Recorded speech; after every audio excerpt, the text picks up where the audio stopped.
We're not singing it out. That's all right. Everybody all right? All right, look at that. Boy, look at some come back, some more get gone, don't they?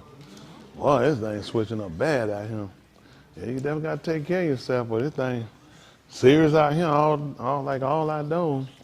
Here we are, back to a Shabbat. So the week done ended.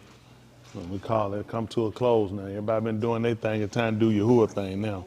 And that's to get understanding. We all got lives we live.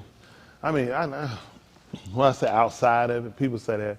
We have lives outside the synagogue. We have outside the building. You don't ever have a life outside of the obligations. That's what people mess up. Like people go to church and well, that's God time on Sunday. I mean, for me, all the time Yahuwah time. I don't just look at it, Shabbat being here time. All the time belong to Yahuwah. That's the thing that everybody need to try to consider, not making it though the Shabbat come in and that it's more requirement. I mean, always acknowledge him. Who let you lay down, who let you get up. It's all Mr. Yahuwah at the end of the day. It's just for people to recognize who let you do anything you do, who keep you, who decide to move you out the way or let you stay. Everything Mr. Yahuwah just do good, acknowledge him at all times. I just look at this just the time he acknowledged for us, so well, cut the work off from what you're doing. Trying to cut that off and then trying to be about me even more to focus. I gave you time to do things and still keep me in mind, but now I want you to just lay everything aside, and I appreciate that. It gives us a grounding. I'm a believer that for people to get the spirituality, it's the most important part of anything you do for your foundation, for setting yourself. It's because of the word and because of Ruach spiritually. It kind of gives me my ground and let me know, everybody say my do's and do nots. You know what I'm saying? That's what you got to have. That's what keeps you. There's a lot of things people can use, like people wear bracelets, like what would Jesus do? I don't need no bracelet. I do like that with the word, I hear it in my heart. I might not kata against him. I don't need no bracelet. What you going to do if you lose the bracelet and fall off? People put on necklace, jailhouse crosses. I've seen people use all kind of stuff. People put tattoos of their mamas and daddies and grandmamas on their back and arm and chest. I can't use that. What if you can't get it? What if you lose your sight? You can't see it.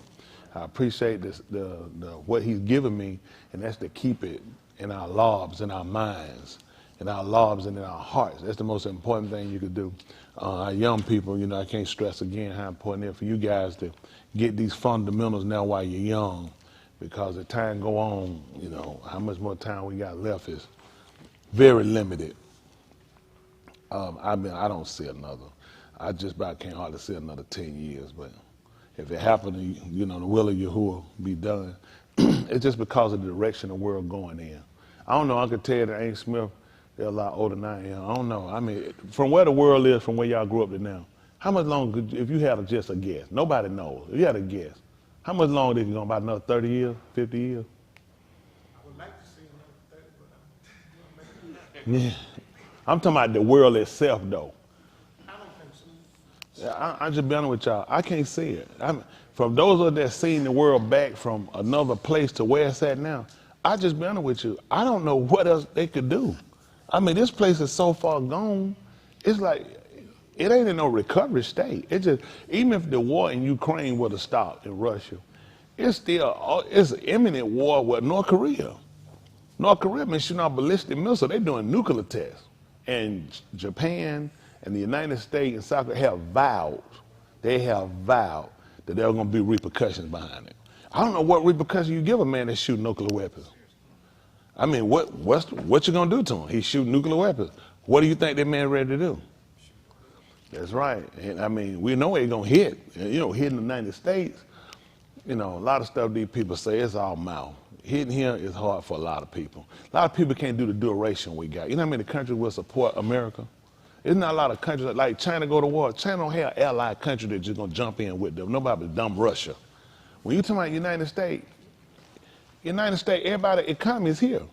When they hit Detroit, when they hit the World Trade Center, that's everybody's economy went up in smoke. These people effed up people's money, faking explode, blew up a building to cover up for all the missing money. Everybody, the United Nations is here. Who gonna let you come over here and you finna fight the United States? You gonna fight by yourself? It's any other country you could fight might have one or two country allies. When it's the United States, they just got too many people to back them. It's too many people counting it. It's too many people got the dollar. A lot of people don't know Misraim, Egypt. Egypt is getting rid of the dollar. A lot of them don't know that, yeah. See, they don't tell you this on the news. They getting rid of it. They want it gone. Listen, they losing a lot of influence over there. But I can tell you right now what's finna happen to Miss Raheem. They finna have another regime change. We on what there, Mubarak was the president over there. He tried to stamp and be a man. We got him out there, he in jail in Egypt. Think about it, you've been the president of a country. We get you out of you in jail in your own country. What kind of power do you think these people got? You go from being the most powerful man in your country to you are in jail in your own country. Do you know how humiliating this is? People sit here in jail with you like, you're the president. The United States put you in prison in your own country. We put the Muslim Brotherhood up. They ran their mouth. They're a terrorist group. All of them got, done. Sisi, he the president now. American pig. And he just got rid of the dollar. It's not going to be good for him. Did the same thing happen in Iraq. A lot of people didn't know that. And that's the same thing Saddam was doing. He was getting rid of the dollar. You can't be on these people payroll and get, y'all know we give Egypt something like $45 billion a year. You think we give you $45 billion a year to get rid of our currency? It's not going to be good for him. They're going to find out about them little kids he liked. Y'all didn't know about them little kids he liked? And the women he was raping? He didn't either. But when they show all the evidence and them kids testify, who you going to believe? I'm believing them kids. And the court's going to believe it that way. Listen, ain't nobody, everybody who withstood them, they took them down. They don't remember when this guy, his Jacques, he was the president of France. He withstood them when they got ready to go in the Gulf War. When they first went over in there, behind the so-called buildings being bombed. And Jacques withstood them. He didn't go. France didn't go. He told them they weren't going. He said, ain't no weapons of mass destruction over there. He told them don't go there. He said, it's none over there. He withstood America on it, and everybody else went. Of course, they found out there were no weapons. Y'all know where Jacques at, right? He in prison in France. Old man. I'm talking about old man. We talking about the 80s, shaking. Listen, I see him in court. This man sitting here almost, they never forgive you. They never, that was a bad, he was going out, he was like, we're not sending no troops over there. Ain't no weapons, no mass destruction. He was telling us, don't go over there. He was right. He in prison in France. He ought to be dead now, though. Can you imagine when you 80-something years old, you've been the president of a country and you going to prison because you ran your mouth against these people? Nobody does nothing. And what's bad, your own country holding you. Your own country, the president that's there now, they know it wasn't no weapons of mass destruction. Tony Blair lost his job for running behind that story. Tony Blair was the prime minister for England. And he lost his job. They unseated him behind that stupid stuff. They told him, you're a George Bush boy. They're like, what you doing? England been pulled their troops. A lot of folk pulled their troops straight out. When they got there, they realized that whole thing was a hoax. They pulled their troops straight out of them. And they unseated. He lost his job behind that. Y'all didn't hear about it. Most of y'all didn't know why he wasn't prime minister anymore, did you? Go look at him and see why. They got him for being stupid. He go like, what was you thinking? You took troops over here and there's no weapons over here. All these countries know it. Nobody say nothing about it. People lost their jobs behind that. You see how these people keep everything quiet? Why ain't a special on TV about this? Oh, nobody cares. This is how they get us. At the end of the day, it's kind of like, when are people going to get conscious? You got people that can't sleep. Hale will have a sleeping problem to this day. Can you imagine that? Can you imagine you might break out maybe in a cold sweat? How many people maybe lost limbs? How many people, I'm talking about people have just lost their mind blind. People lost their marriages. People lost their home. People lost their cars. And these bastards still keep going. These bastards make billions and billions of dollars. Still making money from that war because they got contracts over there. And these people still screwed up. And they got to go to the VA, and the VA got to run through a whole bunch of paper trail. They can't get no benefit. This white and black. It's not a race thing. This every one of them. They don't want to show you how many of them guys sit up. Listen, you talking about 2 prosthetic legs and an arm. And you blind. Let me see. What your wife going to do when you get home? You left him walk. I got ex-soldiers. You left him walking. You come back. You got 2 prosthetic legs and an arm and you blind. What we going to do with you? How about we going to check in somewhere and leave you? That's just too much pressure. Do y'all know how much pressure they put on the wives of these people? Y'all know how much pressure they put on these people? These people got back people that left their norm, they came back. They're just totally screwed up, and you go to VA, and the VA give you a whole bunch of cockamamie stuff like you making stuff up. The first time they went, my cousin, he was in the first one they went down, they were pissing blood. They kept telling me they were seeing spots. They tried to tell all of them it wasn't nothing. They would have a baby born and half the ear was missing. Oh yeah, they kept that out the news. They were pissing blood. They go to the VA and tell them they pissing blood. Normal. It's normal to piss blood, and it's normal for you to see spots. They host everybody like the whole thing was a host and kept moving. They ain't even came clean on the Agent Orange with the Vietnam people. Right. Most of them don't even know. People ain't been compensated for that. Right. They still try to act like those guys making that up for Vietnam. That's what they do. Really, a soldier is, you too expendable. You can't risk your life for these people. They don't care about it. It's a good story they give you to get you in. They don't care about you. Man, like army men. When you play army men somewhere playing with kids, you're expendable. They just drop you off and leave you there, come to the VA and sit in the line. Then what a lot of guys did, came back, they start self-medicating. That's how a lot of them got on heroin from the 70s. Vietnam put a lot of guys on heroin. And you'll see them, they ain't nothing but crackheads. Crackhead and drug use. You know why? What you do when you get dropped off in the jungle and nobody give you no ammunition? You talking about you leave straight from, these folks, how smart is it to drop somebody straight from basic training into a war zone? From basic training teach you another to drop you in a war zone? You ain't ready for no war zone, not for no basic training. You ain't had no training. You might feel like you ready to do something. That's just basic training. That's just the basic. You talking about drop you off in the jungle. Guerrilla warfare? With them folks live out there. Niggas ain't never seen no snake longer than their pew. What you do you see a snake longer than his pew? They got bugs, plants that'll stick you, bite you, kill you, and then get rough with you. Man, them Japs set up stuff for these people when they was out there in the Korean South, snatch your leg up and throw you into a board with a whole bunch of spikes sticking out of it. One spike. Can you imagine something grab by your leg, snatch you in the air, and sling your body into a big board with a bunch of wooden spikes in it? They going through your body every kind of way like this. Expendable. White boy came home, they got all kind of merit badges, ain't been in no kind of fight. They just made it back, been pushing paperwork. These white boys make it back all the time. A lot of our people messed up, and the ones that did make it back, the black one, on drugs. Yes, Vietnam put more guys on drugs than anybody. I can tell you, I would know a lot of them in that era. Boy, drugged out. You'll look at it, you know what you say? That's all these guys do, get on drugs. What you do when you sit out here and you watch your whole battalion blow up? You came from a middle class home, and you dropped off in the jungle somewhere, and you just watch people get blowed up, snatched up.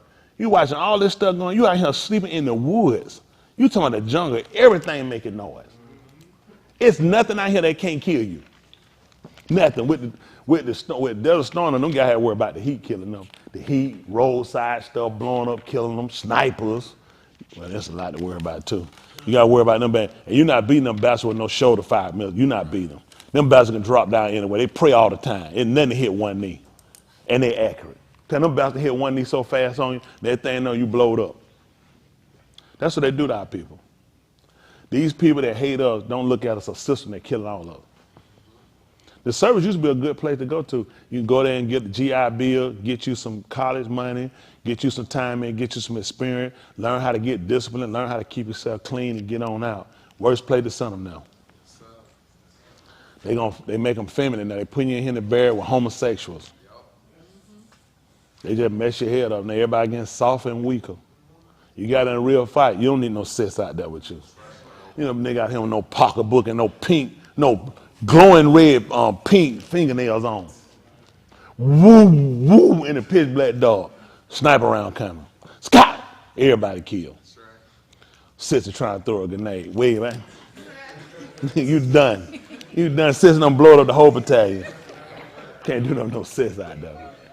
I definitely don't want no sis that done cook. Every time I ate from a sis, it was like 1996 or something. I pissed my wife. I had went somewhere, come back, and they had a cookout at the church. They had brought me a plate home, man. Had some wild hog. It was slamming. Oh, the food was slamming. Got that dessert, eating that peach pie. That thing was slamming. I said, who made that peach pie? They said, Junior made it. I said, Junior? I said, Junior. They said, yeah, Junior made a peach pie. I said, Junior the sissy? She bring me no food from no sissy? I don't even know sissy. I don't even know. I already know how you made it sweet. That thing, ain't gonna lie, it was good. I said, I know they use for sugar. I don't even know, sis. It was too sweet. I said, who made that pea pie? They said, Junior man. I said, Junior, the sissy? Boy, well, piss with you. I said, never bring me nothing no sissy done cook. I ain't never been that junk. Man, it's not sissy. Not sissy gonna drop that finger in their mouth. And stir them little peaches in there. Oh, no. Hand-picked peaches. I can't eat from them. I don't know, I might have offended someone. They ain't looking too happy. What's wrong with Junior? I'm probably, what's right with Junior? Isn't that right? No, what's wrong with him? What's right with him? Let her get through the conversation. Start talking about what's wrong with Junior. We're going to be here all year. Y'all all right? We got to keep instilling that too. Let me see two of y'all come up here and greet each other. Today, y'all can't count two of y'all. Let's go. Come on up here, homie. Give me somebody else. Let me see.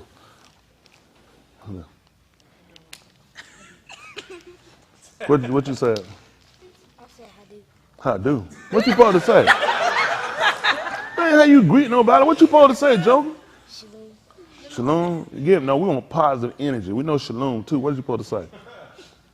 So you weren't here when the club was going on? He was sleeping. He was sleeping. I was not sleeping. You a rat anyway. I told that Joker. Let me tell you what I told about your brother. I told that Joker too. I said, where your brother at? I'm gonna beat your brother down, Joker. He told me, oh, he ain't in the mall died. I said, what you doing telling where he at for? You trying to save yourself, ain't you? I'm gonna beat you down. Nah, you supposed to go tell him, what's going on, brother? Doing all right, brother? Good to see you. Good to see you. You feel that? Genuine, ain't it? You don't like it. I'm just doing this because we're on TV and everything. All right? Yeah. But that's how I want that positive energy. You want to transfer it. You want positive energy from him as well. Got it? So you got how you go up? You know, you want to go up to positive, and you want to be genuine. You don't want to just make up, man. You want to be genuine. It ain't good to say, you know. You don't want to say, yeah, take care of yourself. No, but now you want to be genuine. All right, let's see. Let's try it again. Let's see. Y'all back up, man. Like you in the corner. All right? I want a clean handshake, positive energy. Go!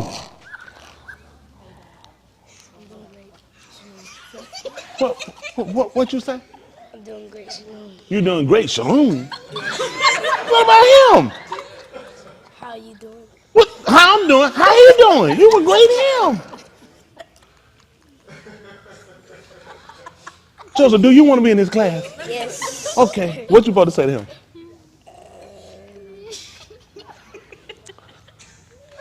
Shalom, I keep good to see you. How you doing? Positive energy. All right, let's try it again. Break up. Get in your corner. Get in your neutral corner. I want a clean flight, clean hug, greet, positive energy. Y'all ready? Go! How you doing? What was that? What was that? A greeting? What did he say? I don't know what you saying. You gotta come with it. Come on, let me. You try. Come on. How you doing, Mike? Keep good to see you. How you doing? What was that? How are you doing? How am I doing today? What? Joseph, you too late. Where's your energy? You gotta come in with it. You ready?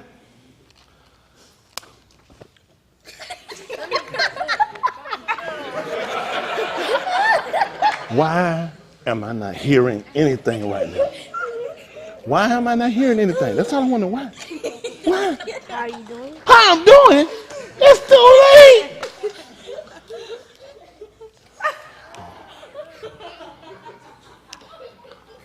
Joseph, what happened, Joseph? So when you come in, you got to come in with the greeting. What's what we saying? How you doing? How I'm doing? Who? Brother. I keep. Come on, positive. Yeah, how you doing? I keep good to see you. How you doing too? How I'm doing too? I said how you doing? We got to come together. So how you doing? Doing good, Aki. How you? You sure? No. Yes. All right. Then How you doing? I was doing all right before it took you this long. All right, y'all got it. All right, y'all ready? Woo! Positive energy, brother me, take 15.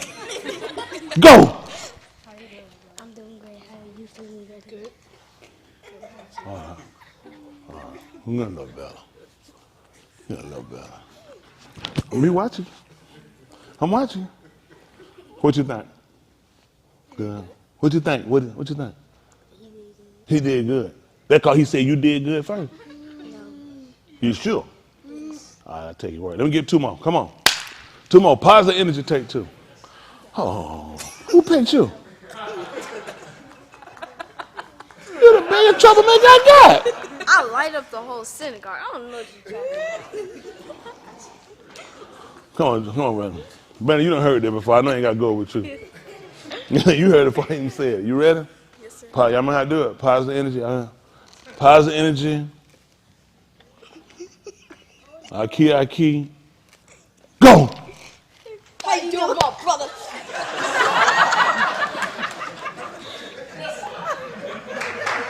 Do we need to call the hospital and make sure it's back here? Why are they clapping for this man? What you think? You ain't getting nothing out, did you? No. What happened? All right, let's try it again. Positive energy, take two. How you doing, bro? I'm doing good. How you doing? You got to. What? How mean? Let's something else. What is something else? What? No, we're talking about something else. But yeah. Pretty good. Oh, we doing good? No? What did you ask him? I asked him how was he doing. How was he doing? How was he doing? Good. How you doing? Good. Do you need to get checked? I think you did. Yeah. All right, come on. Give me two more. Come on, Malachi. Hey, all. Come on, messenger. Man. All right, who we got? Come on, Junior. No, Junior got lips, so we got. I just make sure you be looking. Have your glasses on. We already. You gotta be honest. Positive energy. What y'all bringing? What y'all bringing? Positive energy. Who the man? Who the man? You. That's what I'm talking about. I keep something on this joker. Y'all said that he know what it is. Y'all ready? All right. Positive energy. Take off. How you doing, brother?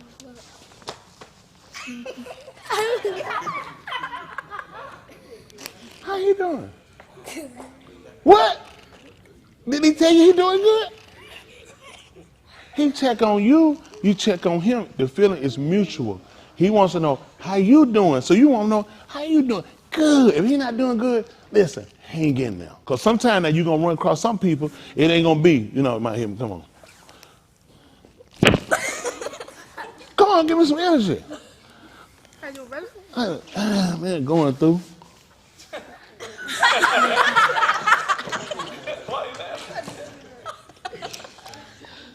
You get there?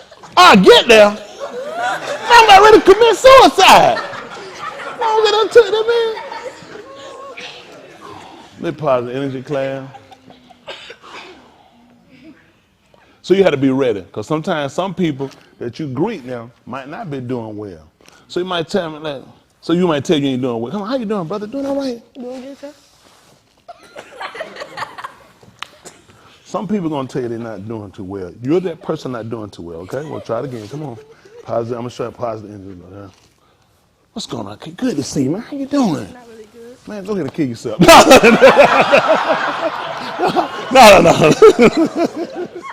I lost. I thought back in the street. No, you have to listen. So we try to go. All right. How you doing? Like, keep doing all right, man? Not really good. Not doing good. Listen, man, I ain't getting nothing, man. You gotta be encouraged, brother. Praying for you. You gotta walk out like y'all got it. All right, y'all gonna do the one. Well, one who ain't feeling good. Who gonna be the one that ain't feeling well? Malachi, you ready? All right. So you ready? Positive energy versus Malachi broke down on the last leg. Ready? Go! How you doing, brother? Not too good. Good work. Thank you, Man, you had the man got nothing. How you doing?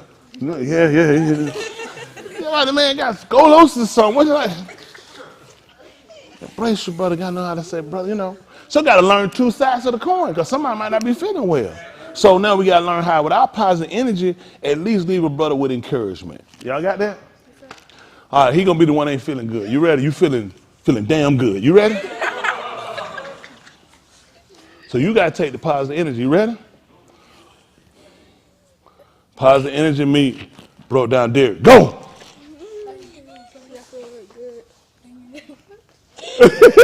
You laughing at the man? The man got a gun in his pocket, he finna shoot himself. Oh my God. All right, who I got 2 more? All right, thank y'all. What you moving way down now for? Get on here, Joker. Come on here, Joker. Who's that? Come on. Come on, John. You too. Come on. He can't greet himself. Come on here. Professor. All right. Who gonna be the one broke down? Xavier. Yeah, I know that. Xavier. No, you weren't broke down, Joker. Positive energy coming. You ready? Positive energy coming. Getting broke down, Xavier. Go. You still gotta move. Let's try it again. Positive energy meet broke down, can't move, Xavier. Go.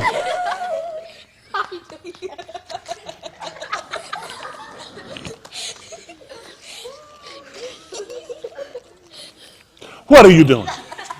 What are you doing? Are you trying to mess me up? Are you a spy? Or is somebody paying you to do this? All right, come on, let's try it again. Come on, you broke down. You not agreeing. Not agreeing. How you supposed to agree? All right, you ready? You ready? All right, come on. Go. How you doing, bro? What are they right here? Handshake. How you doing? I keep good to see you. You doing all right? Yes, sir. How you doing? I'm doing damn well. Thanks for asking. But no, I'm pretty good. That's what I'm saying. You gotta move. Move.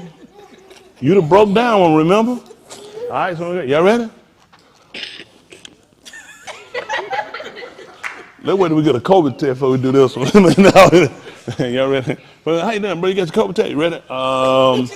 Positive energy meet broke down Xavier for the 3rd, 15th time. Go. How you doing, bro? Not so good, bro. Where's the encouragement, son? Yeah, what encouragement at? What we gonna tell him? He said he's not doing too good. What we gonna tell him? Hang in there. All right, let's try one more time. Let's go. Go. How you doing, bro? Not so good, bro. Well, I'll help you out. Good, well. You said raw here tonight. You volunteer some money out my pocket with that man problem. No, I said I'm gonna help you out. Oh, it's like you said raw going. Don't put me in it now. Take your own energy, your own money. All right, we're gonna work with y'all a little bit. Thank y'all so much. A lot of work, a lot of work. Give him a hand clap. Yes, yes, man. See, it might seem futile, but I'll be honest with y'all, what people don't know, in order to get, it's not always, but the energy you carry in plays a part off of what you get back. You'll be surprised how many people can pick up your energy and where it takes you. How you move says a lot about you, how you communicate, how you do things. So always look at the end when you're taking positive energy. It could be a person that's in a crisis or a situation. You don't have to offer money, but just hearing genuine. Because if I ask you how you're doing, that's whether you're doing well or not. I'm concerned. Okay?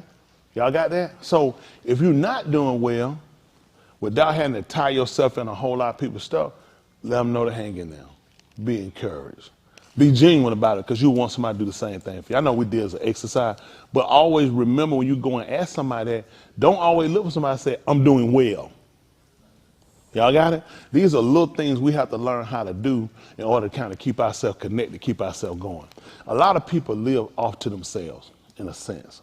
And you have to learn how to kind of live within confines. We all are energy people. Y'all got it? Whether drawing or giving. A lot of people don't want people that draw. It's just like in your car. If you had a battery drawing, you had a radio that keeps pulling your battery down. What you gonna do? Keep buying a battery? What you gonna do? I'm gonna sell you a battery. I'm gonna sell you a battery. No, I'm just saying. But those are the things that you guys want to think about. What you put out. You might not always be at your best, but once we change our mind frame on What's our goals? Just like when you get up, what's your goal? My first goal, to get up, I want to get her due. I want to give thanks to Mr. Yahuwah because I appreciate the fact you got me. I want to make sure things are intact mentally. I want to communicate with him right off the bat. That's immediately. I want to make sure that's on my mind above everything. Communicating with you, recognizing who got me up, how you got me up through your being Yahushua HaMashiach, how you keeping me. And I want to make sure I'm aware of if it's something I've done, whether intentionally or unintentionally. I want to admit to him I have fallen short before. The fathers, the abbas, they fallen short. The benim, the children have fallen short. And I want to confess that to him through Yahushua HaMashiach and acknowledge him in every way that you have done nothing deserving of what I've done or any of us. I want to give him that recognition. Let him know I'm conscious of that. I'm cognizant of that. I want to recognize you for all you do and all you keep, what you don't have to give me. I appreciate the loans, the family, the house, the strength. These are all loans. And anytime you get a loan, it ain't permanent. You're going to have to give it back. So I want to let them know it's a loan. Since I got to get that breath back, I appreciate the loan. It's only a loan. Because every time, y'all think about this. Everything works on a cycle. The cycle works. As many people dying and many people coming back in. So you got to look at, he's taking from you to get to somebody else. Somebody who's been blind has had a surgery or scheduled for one tomorrow. And you know what they're going to get? Who knows? Their eyes. You ain't going to believe what else got tomorrow he got scheduled. Somebody got to go blind. So tomorrow, since somebody going to get that sight, that miracle surgery that they've been praying on to finally get their sight, he said I got to take it from somewhere else. See, listen. Wait, how y'all think this worked? How y'all think that worked? Jerusalem was a place that was uninhabited, that Yahuwah kept off to itself. Y'all trying to correct? What happened? Somebody was there. The land that he told us that he spied out for us, somebody was in it. Can you imagine that? Can you imagine Yahuwah say, I got a house for you? You're like, listen, this house got everything. You're like, everything you want is there. And when you get there, you see the family moving out and they crying. You're thinking, what's going on? He said, how does she think I got it to you? Somebody else had to lose it. Somebody had to get rid of it. Somebody had to pay something. Somebody had to grab some money, get out, whatever it was. I fixed it that way. Somebody had to lose it. See, you know what, in happening, something that you might feel like, some people might feel, just like when you get your child alive.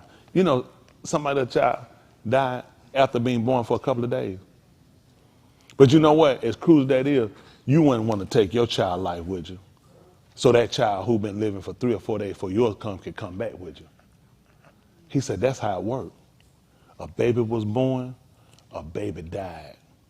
He said, all I did was swap them out. So you know that teach me how long, eventually, I got to swap out with somebody else, Chris. Y'all play for it. Boss, you been on the field for it. You heard them, you got to come out the field, somebody come. They leave that position open till you get out the bench. You play, when you come out, they ain't got no receiver. They short a receiver. What happened? That's why they called him out. Guess what else will happen if you don't? That's going to be a violation. I got too many men on the field. Am I making this up? Is that correct? They'll hit the whistle. They'll throw a flag. What? Then too many men on the field. Y'all play basketball. So what position you play? Guard? So take you out. So then it's on the one shoot. It's on the one other guard. What happened? You was a shooting guard, Wayne? Every position. That man sound like Hayward. So you leave. There wasn't nobody else on the field then. What am I on the court? Yeah, man. But he know that though. Once they took you out. He said, wait. But everybody understand the system. And when you understand it that way, you understand just like you existing, eventually you gotta come out the game. So while I'm here, I'm trying to be as effective as I can. I'm trying to gather as much information I can about the understanding of how this man works. So I make sure I don't violate. If this man will just prolong my day just a little longer, just prolong my strength a little longer, prolong my sight a little longer, because I want to use it for a benefit to him and be able to help others. All this is important for us. There's a lot of things you can get. There's a lot of people rich, but they sick. They gravely sick. And there was a swap out. He gave them what they wanted. If I could just be rich. That's it. If the Lord just let me be rich. He hear you. He said, I'll make you rich. But with all the money you got, you can't get well. With all the money in the world, you can't sleep. You have the hardest time trying to eat. You know what I'm saying? Drinking is just such a strength. But you know what? I gave you your heart's desire, though. You rich. Unmistakably, nobody can deny. Anybody see you, you know what they're saying? You got money and you rich. You know what they're saying? I give it all up for my health. Yahuwah said that's how I had to work. He said, when I gave it to you, I had to take something from you. I tell people something. I learned, be careful what you ask for. Be careful. A lot of folks are like, oh, if I had this, I'd get this. Be careful what you ask for, because Yahuwah will give it to you. And it'd be the worst thing you ever got. And that would be the thing for you now. At this point, now you really irritated them. Because you did all that asking about it. You never considered your health. Now I gave you what you wanted. Why am I hearing all this about your health and now when you say I'll give it back? All this don't mean nothing now. we can't be that now. This is all you ever wanted. This is what you dreamed of. You could see yourself doing it. And now you got it. And it's the worst thing you ever asked for. Take your time. I just tell what I learned over the course of time. You don't have to live, you ain't got to live a whole 100 years. But if you live enough and you move around enough, you learn how to take your time. You realize, take your time. And what you ask for come with a whole lot more responsibility than what you're thinking. People don't just give you nothing for nothing. Everything got something come with it. Y'all see, like this is life. Life is unfair as it is for some. Man, it's great for others. And it's all about what you come through here and what you want to get. For me, salvation is my main goal. I'll be honest with you. Salvation, I done a lot of things. I had a lot of things. I seen a lot of things. I own a lot of things. Ain't that going to beat salvation? Everything you get comes with more responsibility. It comes with more wear and tear. It comes with more pulling your time. And you still got to balance your time with Yahuwah. And that's where it gets tricky at. He'll give you your Lord desire, and that'd be the worst thing you ever got. Even when Yasharal, they had started telling how much they hated that bread. Lacombe, they told him. He fed them with bread from Shamaim. He fed it to them, and they got sick of it. They were like, man, we ate so much bread. They're like, we wanted some meat. Meat. So he sent a Kadim, an east wind in. He rained quails in all around them. He rained them in on them. Just let them drop in the camp. They had to go out and drop them straight in the camp. And many quail they could take. He made them eat quail till it started coming back out their nose. And they realized they didn't want it. And that just only irritated him even more. He said, while they were eating, I just got even more angry with these people. Because this is what you asked for. You wouldn't take what I gave you. You wanted something else. You kept desiring. You kept wanting. And everything I gave you, it was the best thing for you. See, Yahuwah have a way with learning how to put us in a place that make us start considering. Take your time. Because everything they say glitter ain't gold. It ain't gold. Take your time. I might as well buy you to find a little rock, look for a little rock, they be cracked. They have a little shiny part inside of them. And I remember I used to get them rocks. I said, what if this rock worth a lot of money? As a kid, hear me sit on rock, someone crack their cat. You'll say, he laughed. You remember that? No, I just left that deal. Yeah, they'll have that. You'll have one rock, they'll have a little shiny. You know what I'm saying? And I say, what if this rock is worth a lot of money?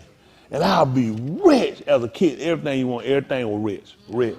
What if I be rich? What if this worth a lot of money? Damn thing worth now. But boy, your heart just going, because you watch TV shows, somebody got rich. You watch, like, y'all remember the cartoon Rich and Rich? That little bastard, every time I look around. The dog was rich, Butter rich, the car rich. Oh, that thing drive me up the wall. But I liked it. It's just like, all I want, he made me just want to be rich.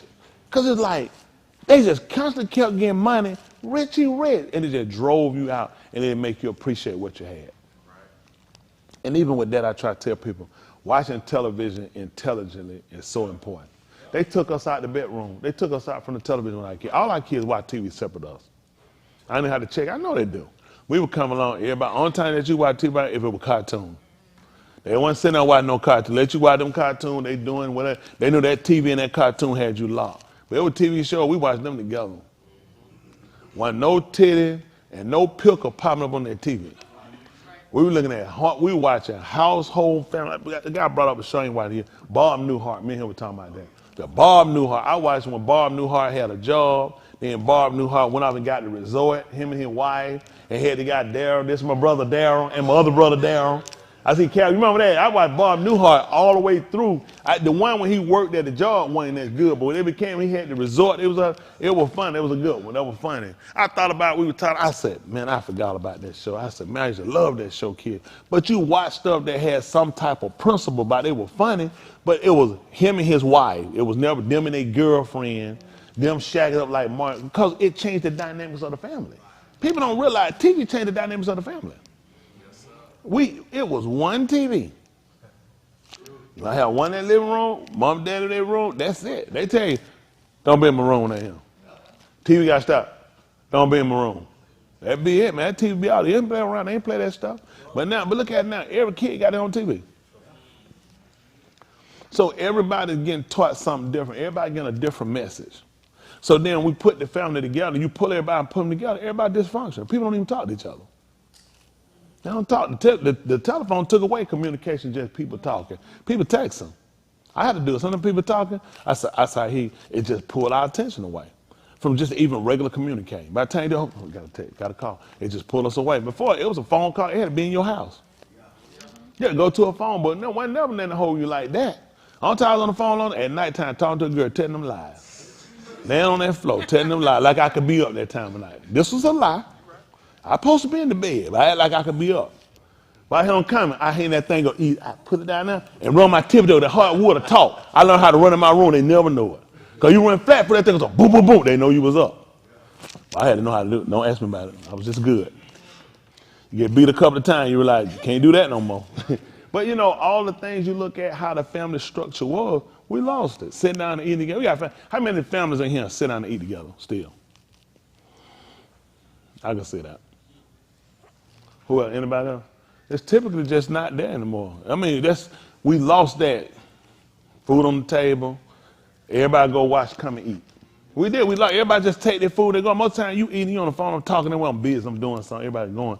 We lost that. Everybody stop what you're doing. I remember we used to pull out of there. They had that fade. Oh, like, we got to do that. Sit down and eat. Everybody sit down and eat. Just stop them. Everybody just come back. And just see how people doing, have a conversation. We don't do that no more. We lost it. That's why the family structure is so broken. It is. I know everybody, we just going. And we can say it's not detrimental. But look at where we at today. Even husband and wife, they don't have time to sit down and eat. Me and my wife, we'll eat together if we going out to eat some other time. We really ain't got time. She got something she got to do, and I got something I got to do, so we really just busy. We just going. And a lot of times people don't have that time to just stop what they're doing and let dinner be like, oh, it was sacred. Even you playing, they take on, all right, time to eat. You had to come on outside. Your friend, hey, I got to go and eat.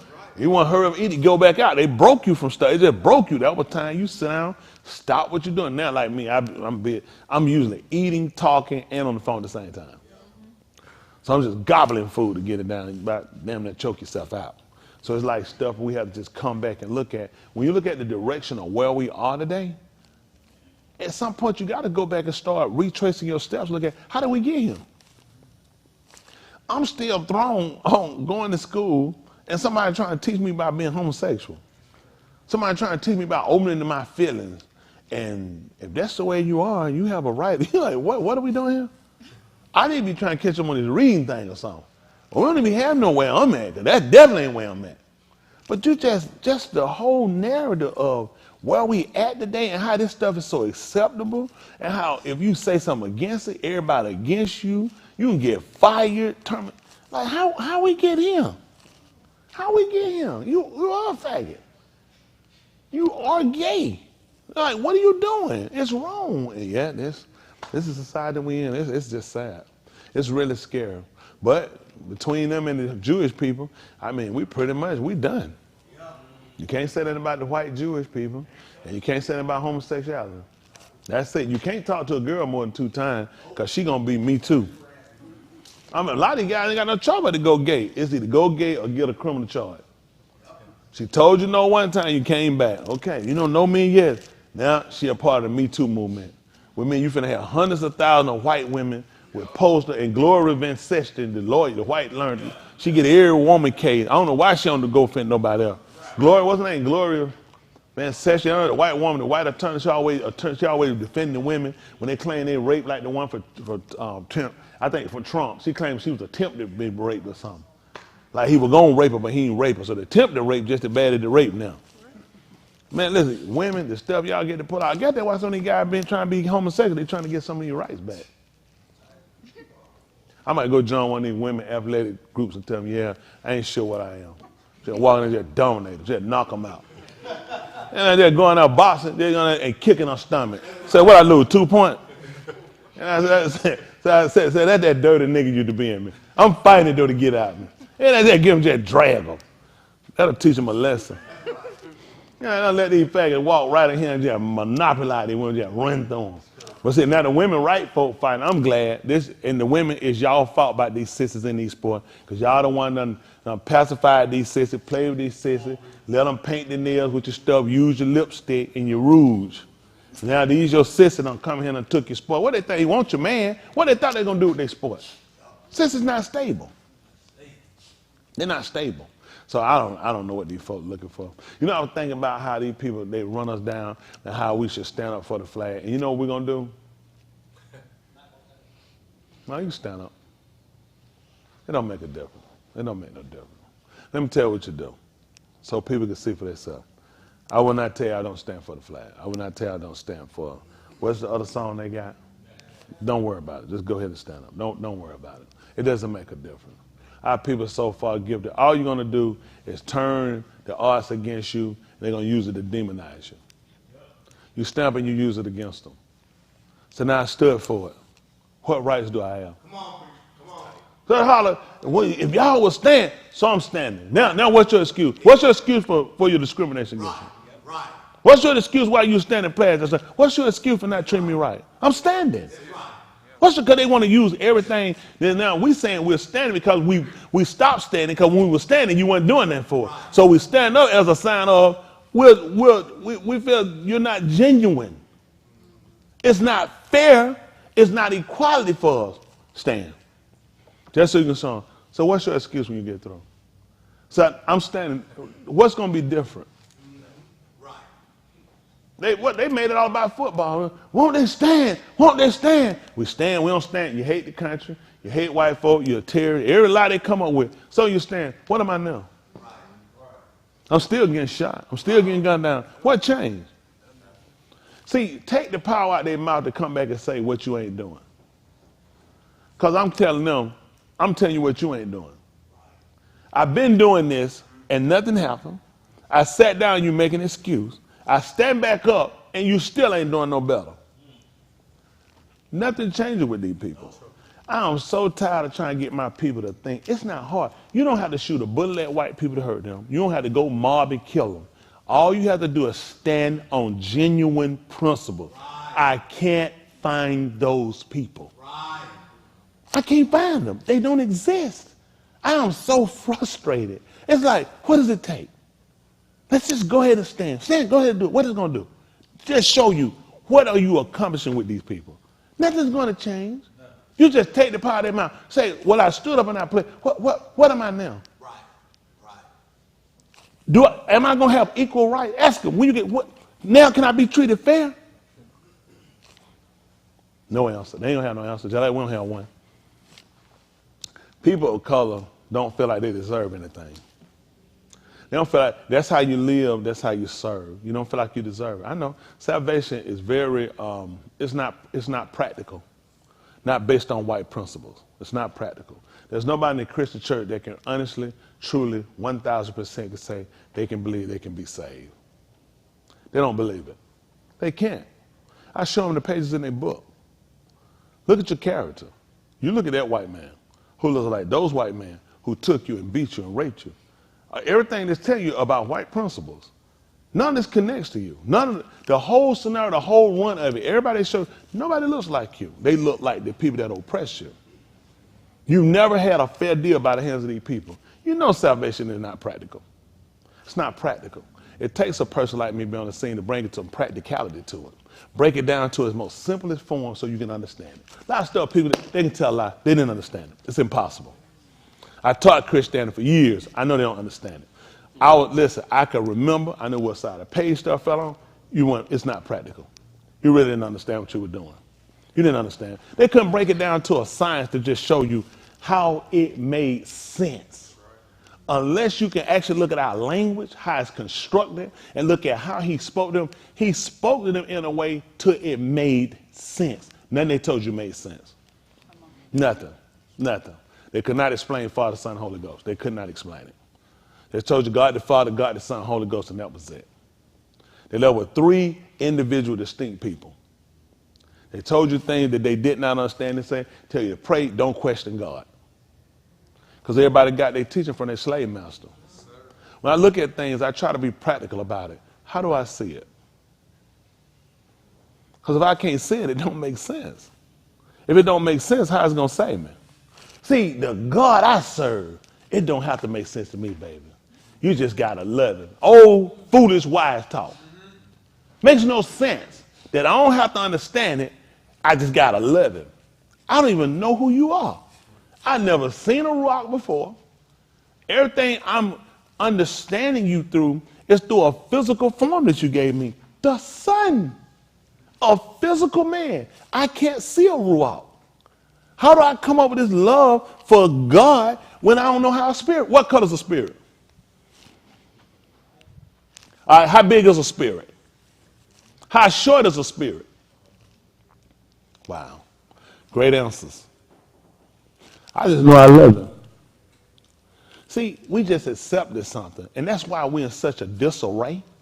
I try to when I look at stuff, I come in unscripted, unrehearsed. We put things on the board, and I go through and I say, listen, I'll walk through and I show you. I show you what I see. I can show you how I understand it.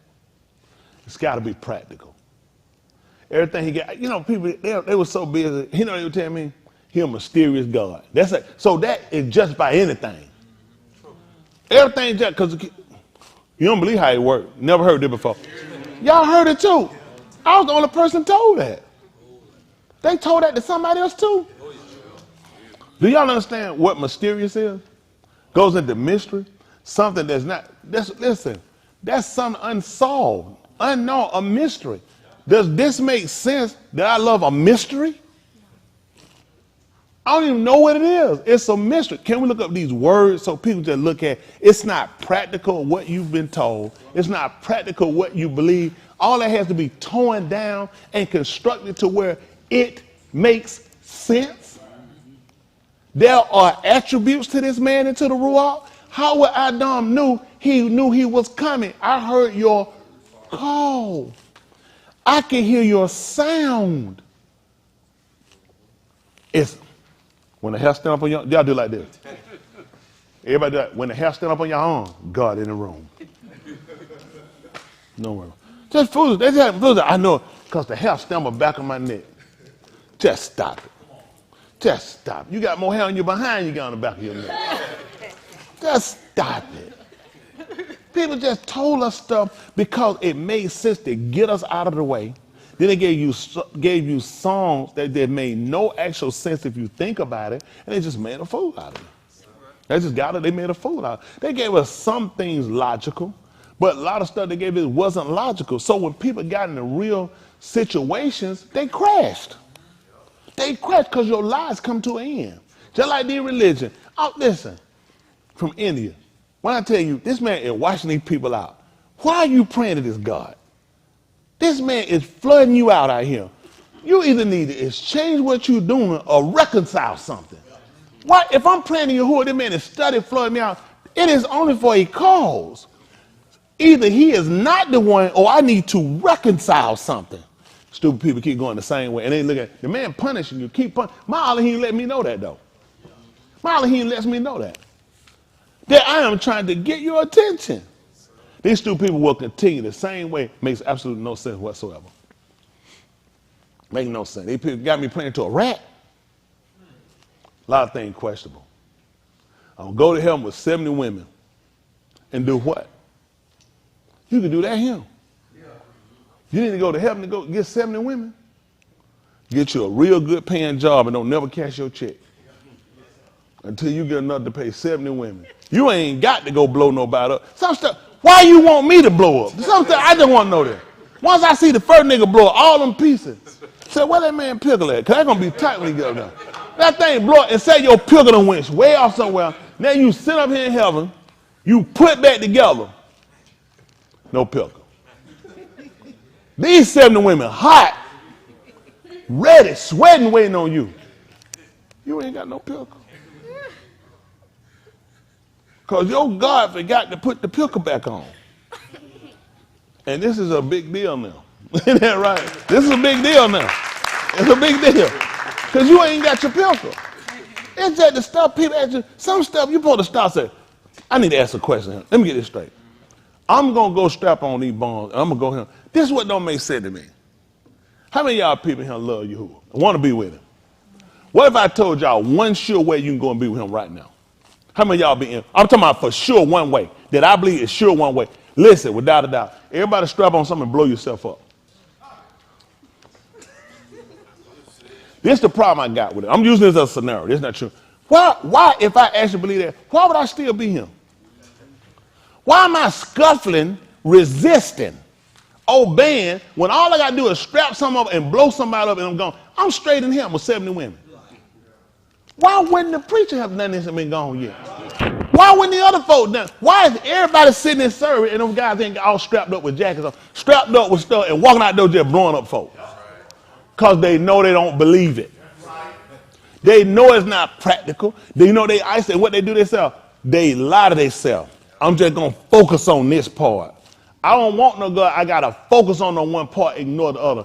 If this is the man's doctrine, that you have to blow yourself up and take out your enemy, why are they still here?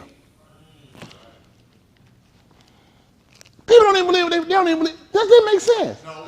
All I got to do is just take my car, drive out here on the spreadway, just hit anybody. Hit them and flip them over. And here I'm sitting here with 70 women. Why am I still here? These people don't believe their own doctrine. They don't believe their own doctrine. It makes no sense. Why are we sitting here resisting, holding out, suffering, when all you got to do is go boom, boom? Walk in. What did it take? Walk in. Wow. Boom. I'm in heaven. 70 women. None of these people don't believe their doctrine. They don't believe their doctrine. Walking and saying, oh, y'all hypocrites. Makes no sense. Why are you still here? It makes no sense.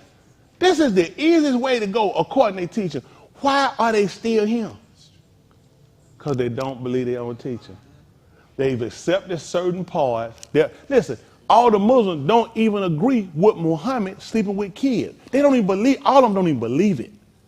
They don't accept, don't adopt it. Why am I following religion? I don't believe in grown men sleeping with kids. But this is all our word, and the people that give it to me and the instructors who got it all slept with kids. Because people are hypocrites. That's why they sit in church and they know they preachers live foul. Call people hypocrites. If I knew I'd go straight to Elohim, no question asked, just boom, boom. You think I'm still being here? That don't make common sense. Because these people don't believe what they believe.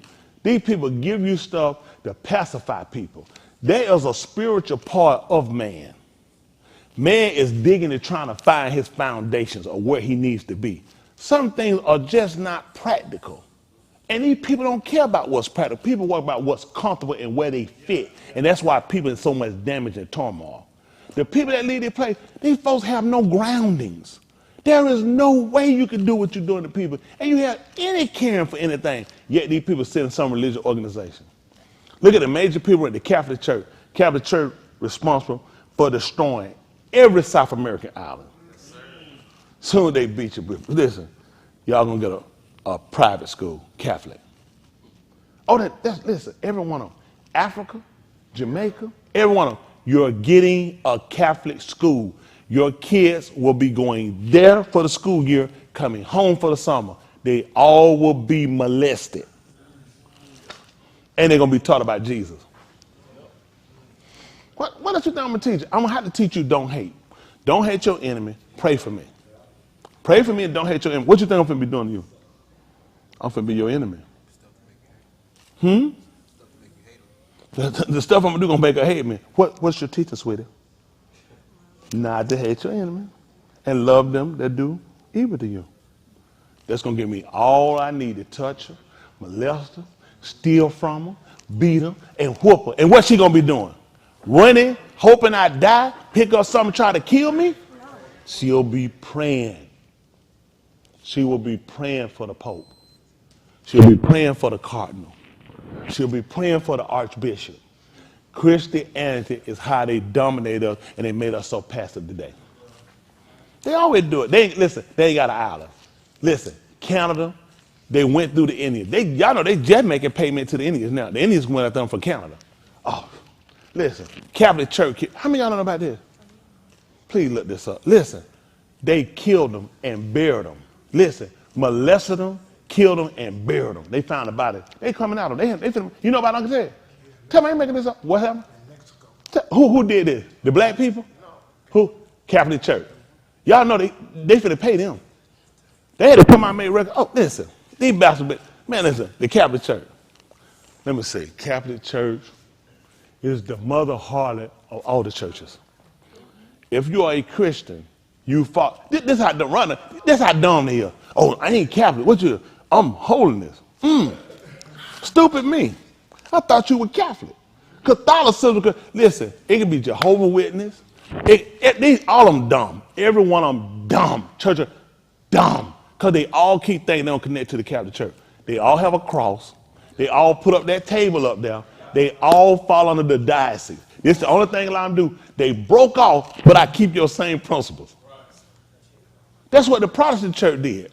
They're the same, the Episcopalian, everybody was under one diocese. They all started breaking off. That's why you had Episcopalian, you have all this, Lutheran, they're the same people. The Bushes are Lutheran. His daddy was a Lutheran.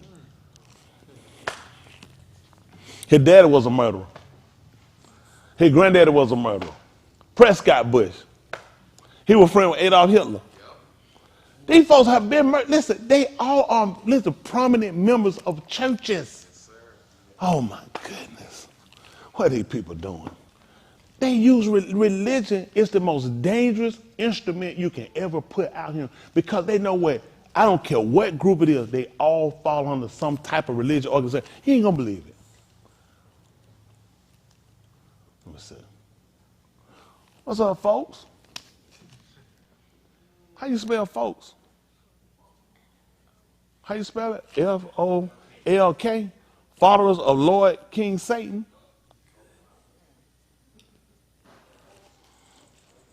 Where religion coming? Why they just saying a game?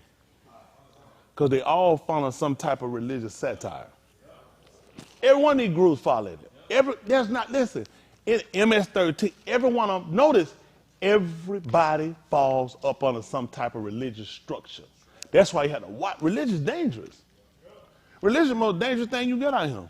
Ain't that more dangerous on this street than religion. You want to terror? Shut these churches down. You want to stop terrorism? You want to stop gang? Shut the churches down. Oh man, in Minnesota, let me see. They got the gangs in there. Them guys serve in there. They serve at the church. Yeah, I watched a special on one of them. How about they locked up one of them? You know what they asked him? I think they shot somebody. Guess what he wanted to know, told him? He told him he had to be out Sunday. He had to go to church. Because he served at the church. I saw they interviewed the white pastor. White pastor got these gang members. They serving in the church. These guys commit crime. Want to know could they be out Sunday because they had to go to church and serve. That's how retarded these people are. I told you, church will harvest these people. Church will make them feel good. Bring them up. We got to get them and love them. No, tell them the truth. We love them. We're going to tell you the truth, though. You ain't do it. See, they don't want nobody to tell these people the truth. They don't want to get nobody. They don't want nobody getting nobody no real structure. See, the stuff what I'm telling you, do. Watch how white folk work. You show how hypocrite these people are. See, you tell them about why you can't stand for the pledge, why you can't stand for the national anthem, and why is it again? Why y'all guys? What's the problem with it? What is it? Okay. Injustices. What you got? Who? Killings. Yeah, that's true. So I wonder if I played the German national anthem back when Hitler was in, would Jewish people stand up? I wonder why they wouldn't stand up. Who knows why they probably wouldn't stand up if I played the German national anthem back when Hitler was in there? Trauma from what? From oppression? Talking about the same stuff I'm talking about. See, white people aren't fair. Because do this number to them and see what happens. All you got to do is say, back then, wasn't it the law though? Hold on for a minute, hold on. That's all I'm trying to find. Hold on for a minute. Back when they quote unquote claimed Hitler was killing Jews, was it illegal in Germany? So it was legal. Back then it was right. Then they should stand up for the national anthem of Germany. I told you black people ain't got no brain.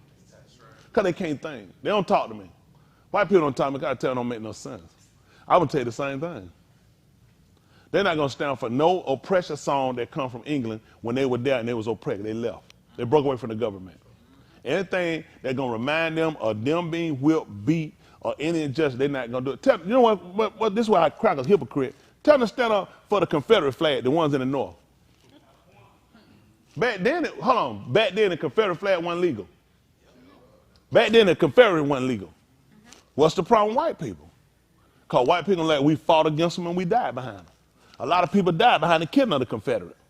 Tell white people to stand for the Confederate flag and all of them pledge allegiance to it. I'm talking about the North. See, white people ain't fair. They're not practical. They tell you stuff that's impractical. You just don't know how to argue with them. They tell you stuff that they clearly won't do. Go do this to some Jewish people and see what they do. See how they shut, okay.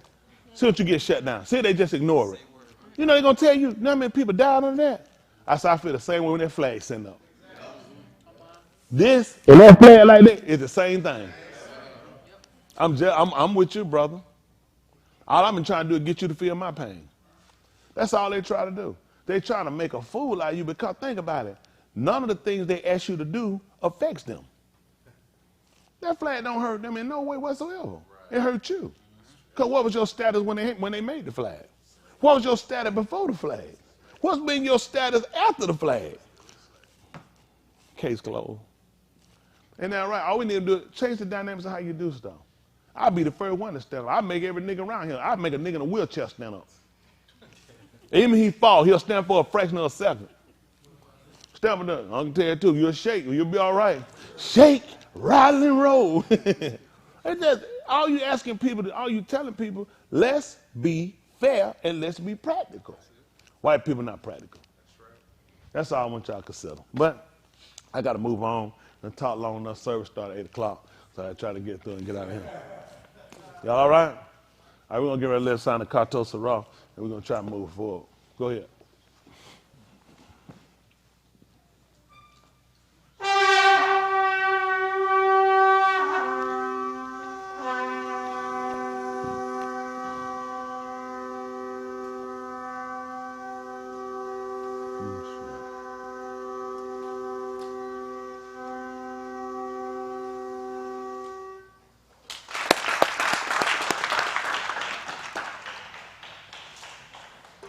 Amazing stuff we got up here.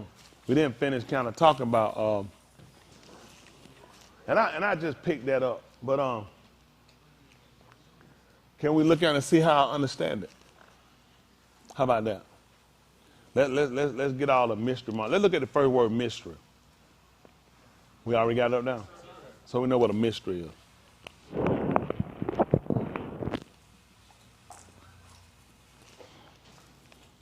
How does, let's remember the quotation. How does God work?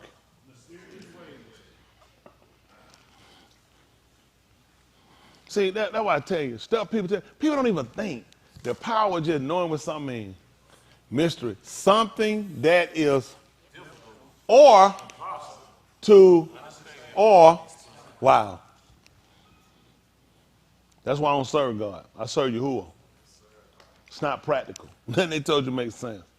So if it's difficult or damn near impossible to understand it, how am I going to do it? How you going to charge me with not being able to do it when, quote unquote, you yourself say you are mystery? All your stuff is a mystery. It's difficult or impossible to even comprehend it. Why would it make sense for me to even try to attempt to even do it? But see, you know, stupid stuff. I still do it. And all you missing is a hole in the middle and the 2 butt cheeks on the side. You know what you are. Something that is difficult or impossible to understand or explain. All right, that's tight. Let's look at this. Let's come on Romans 15:4.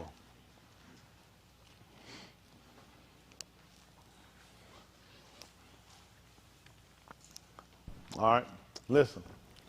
For what things soever Nikatab for our lamed. Y'all hear that? Whatever things were written to teach us and to show us and to instruct us. Y'all got it? So we understand. We have a different knowledge about the word teaching, lamed. To show, to instruct. So we want to make sure we know. So when you're instructing somebody, you're showing them basically telling them what they need to do. That's why it wouldn't make no sense. That's just a wasted effort that you sit around and give us a word like lamed to teach you, to show and instruct, and yet it's going to be difficult. It's going to be damn near impossible to even try to comprehend it, so it's going to be futile. It doesn't make sense. Elohim doesn't work in that type of atmosphere. He works in things just being plain and simple enough that the things that they had, the things they possessed, were things that they could understand how things work based upon them. It doesn't make sense when people tell you about him being mysterious and a mystery and all these different things. He have things that he's hidden from you because that's not for you to know. Let's see what he told us. Listen. That through endurance. That going through without giving way. How am I going to go through and not get away when it's difficult and damn near impossible to know what it is? This don't even make sense to tell me. This don't tell you. It's almost impossible. So why am I trying to do something impossible? Let's do this. How many IKEA I got of him? Got a little jump on him. Let me see. How many here can jump? So got to jump. Jump. All right. All right. All right. Let's do this. Go outside and jump over the building. Why not? Impossible. These guys ain't even trying. They must don't know God. Don't make sense. They're like, it's not practical. They know it makes no sense. It makes no sense to think you can clear this building. Forget it. You know, slamming about the ninth block up the wall. Makes no sense. But going through without giving way and the Nakum comfort. This is why people go out, because we have, and one thing that made it look impossible was basically the way they taught it to us. They didn't teach it to us for us to get understanding. They taught it to us to get money out of our pocket. They got out of us to convict us. I wasn't there to make you cry. People give you a sob story or find some of the story book sorry, and you would just naturally collect. Because most black people, it's nothing, anything here sad about killing, you ain't got nothing in common with. Black people are very emotional. So using a book to make black people cry and get money is not difficult. Who in here can't deal with a mother loss, or losing a child, or losing a brother? You know what I'm saying? Or losing a father, who can't identify that? And they used it to manipulate us. That's how they did. They manipulated us. Nobody sat down and actually taught us and really showed us that so we could get an understanding. Y'all got it? That's all good. Comprehending. All right, let's see. And let us know that in going through without giving way, it's practical. Why would I have you to go through and tell you not to faint and not to quit unless there's some type of reward? He understands that about me, that it's just not practical, that I'm going to get up every day and go to work and don't want no pay. He knows that that's not practical. Why would I be getting up every day going through and not giving way, not quitting, unless the reward outweighs the labor? That makes no sense. I'm getting no pay. I don't care about getting no pay. I ain't worried about that. Whatever the Lord sees fit, I'm just doing it because you are a stupid fool. The man has clearly told you there has to be a reward attached. That's the comfort of me going through. They said, well, Smith, why you not sleeping with these women? Why you not? Because of the reward and looking at the severity. There are a lot of things I have to attach to decisions you make. Going out, people say, I've been worried about, I don't know, I might slip up and go and get drunk because you hadn't considered the reward. Mm-hmm. Nor have you looked at the severity of the reward or the recompense. That's how people do things. Because I don't consider the recompense. I consider the recompense. Because recompense is going to be a whole lot more than what I just got through drinking. Y'all got it. It's going to be a whole lot more recompense than me just having an affair, having a relationship. So considering all that and considering I'm losing a reward that's greater than the labor of me waiting, and now I throw it all in to go and commit some little quick pleasure, they're going to come back and got a whole lot more welfare behind it. That's right. See that? And that's practical. He makes me realize that. So you got two things to consider. You can say, well, you know what, man, I don't need no reward. So you need some punishment? I definitely don't need no punishment. Because you got some people, they good. They don't need nothing. He said, you need some suffering? I don't need no suffering, then you'll stay away from it. Mm-hmm. Hello? I'm just telling you. I tell you who a good person to come here and live right. Adam. Here's a man had everything. He didn't know what the taste of fall was. Not until he got it. He had a chance to do it all over again. I tell you what, boy, he'd be the best Aberdeen you seen. He'd be the best server you had. Mm-hmm. He realized, listen, you talking about a nigga fail from somewhere? He said, I fail. Mm-hmm. Everybody talking about what they had. He said, ain't nobody fail like me. That's right. So I had a chance to do this over. I'll never do that again. Ain't that right? He realized, man, listen, it's the suffering that go along. It ain't like suffer and still keep the gun. You lose the gun and you suffer till you go back to the ground. That man lived for 900-something years. These niggas be talking about some aches and pain they had for 5 years and 30 years, 40. Can you imagine living 900-something years suffering? You sweating. He said, till you go back to the ground. Mm. He said, I'm going to make you suffer till you go to the ground. But you got to think. And you think he knew he was going to live 900-something years? That's what I'm saying. When you make your mind up to say you're going to cross that man, you better start considering. It ain't about killing you quick. I'll let you live a while. I'll make you suffer. That 900-something years, till you go back to the ground. I got to believe that if I'm going to be saved. He said, listen, till you go back to the ground from which you came, I'm going to make you say, you're going to suffer for this.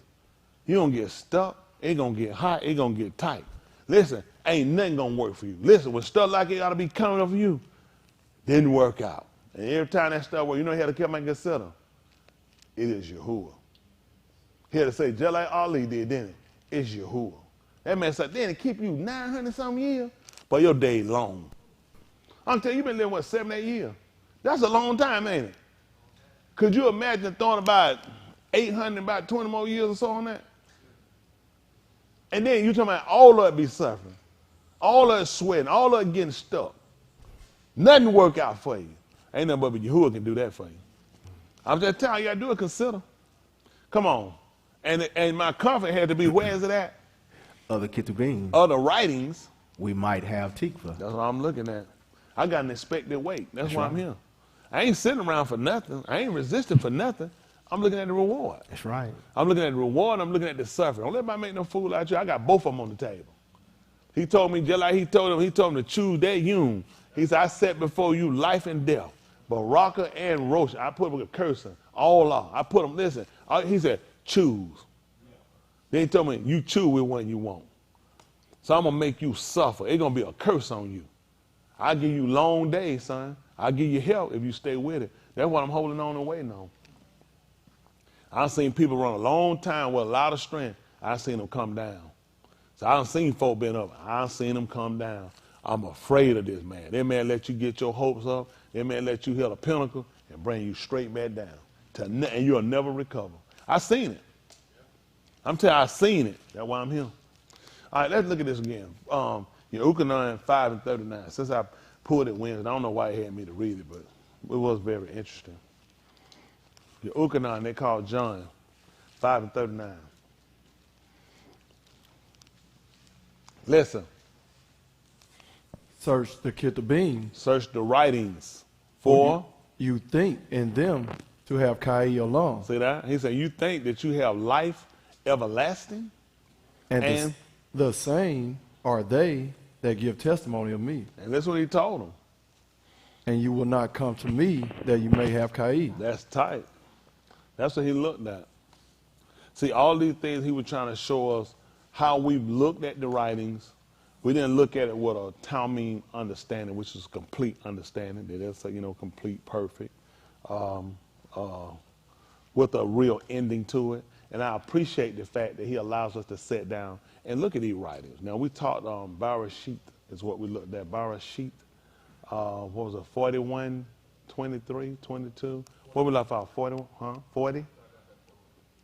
41, 23? I think we left off at what, 30?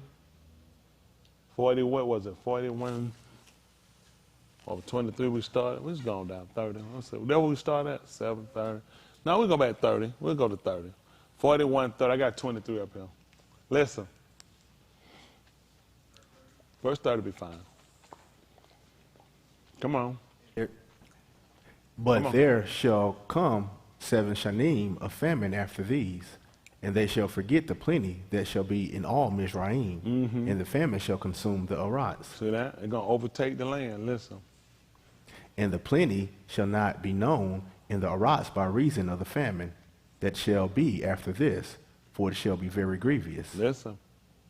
And concerning the repetition of the Kalamuth to Pharaoh twice, it is because the saying which is from Elohim shall be Amat, Listen. and Elohim will hasten to accomplish See it. that? You're going to hurry to accomplish it. So now, when we look at that, he's letting him know that confirmation. These are things that they understood how Elohim works. Sometimes people say, I had this dream, and then they'll take off and they'll go. He said, but he lets you see it twice because he let you know it was confirmed. The book teaches us, the writing, that at the mouth or two or out of the mouth, it say out of the mouth of 2 or 3 witnesses, he said let every word be established. Right. Shaul taught us that in the 13th chapter of the book of 2 Corinthians.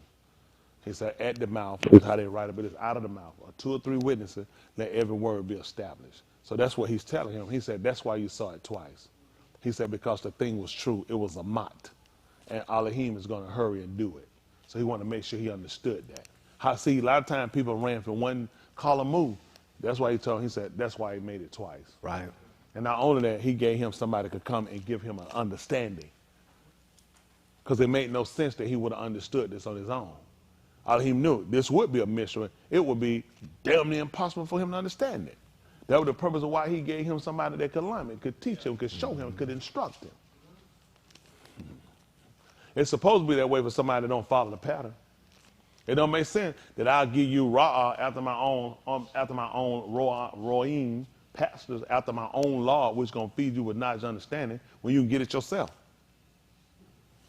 Why would I give them to you? You can get it yourself.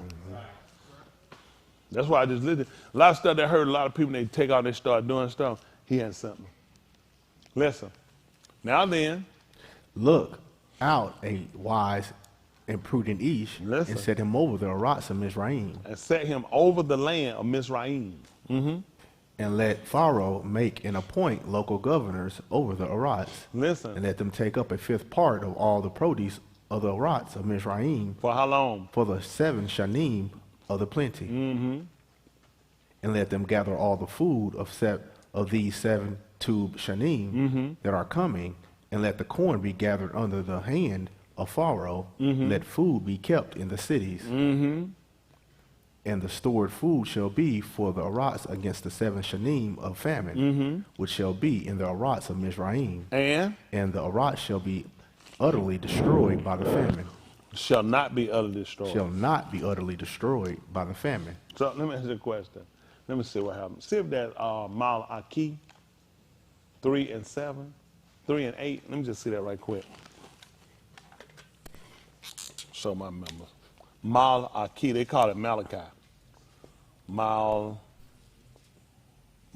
Aki.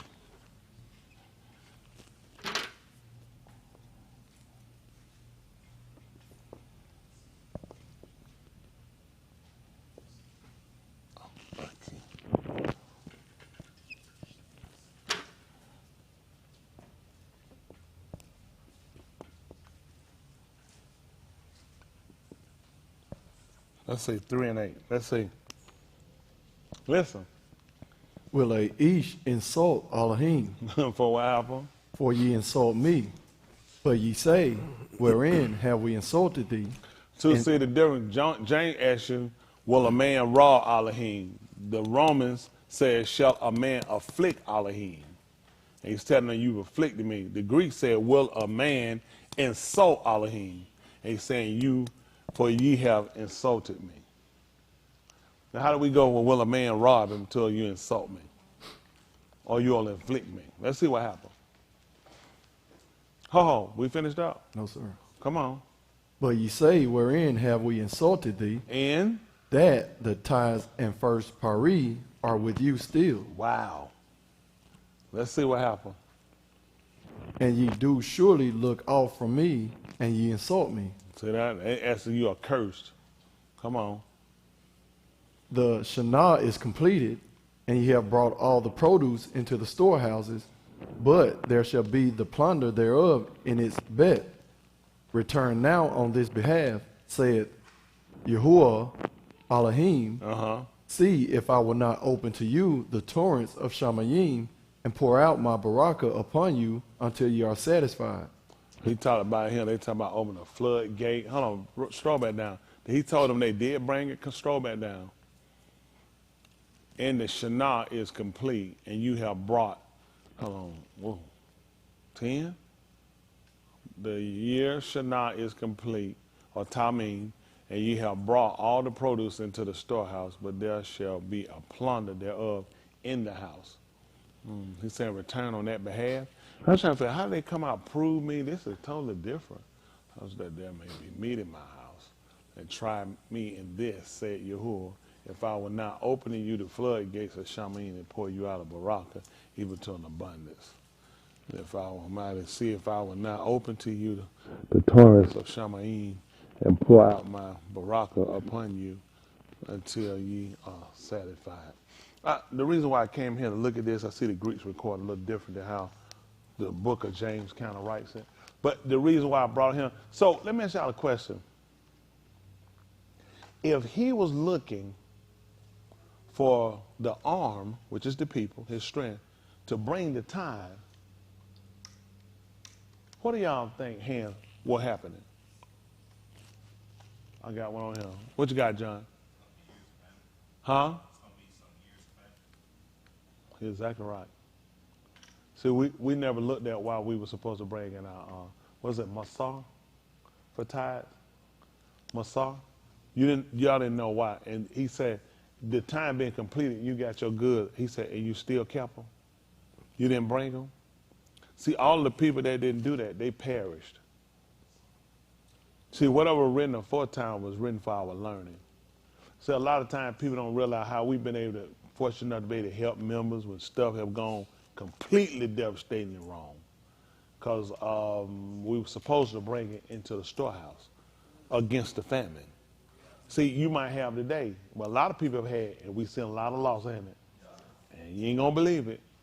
We still operate in the black from those that did. That's why he said, prove me.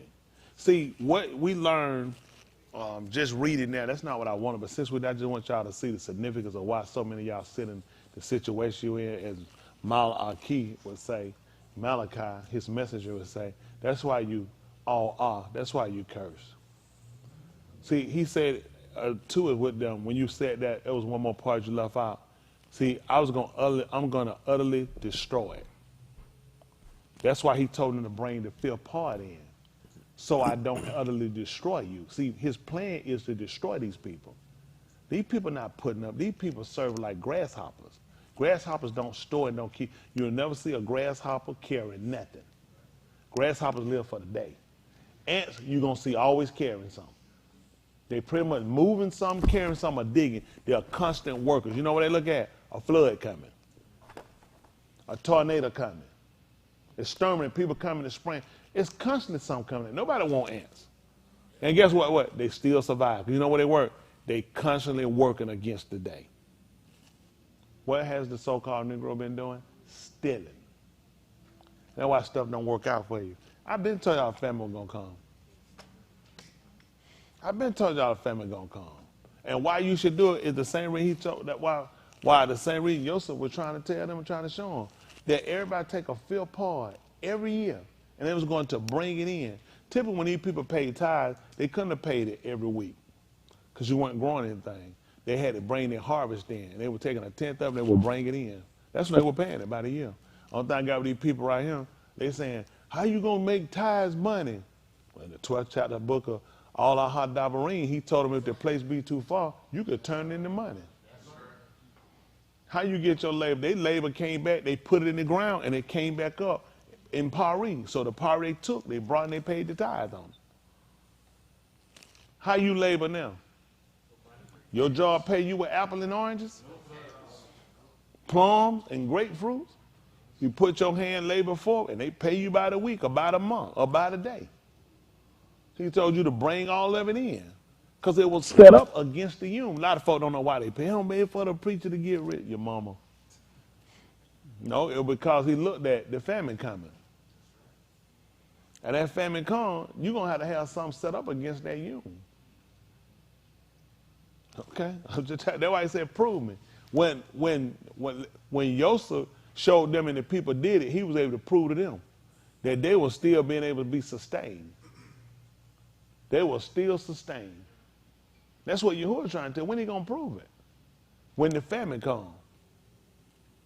When the famine comes, he showed you, I'm going to prove you. You're going to still be satisfied.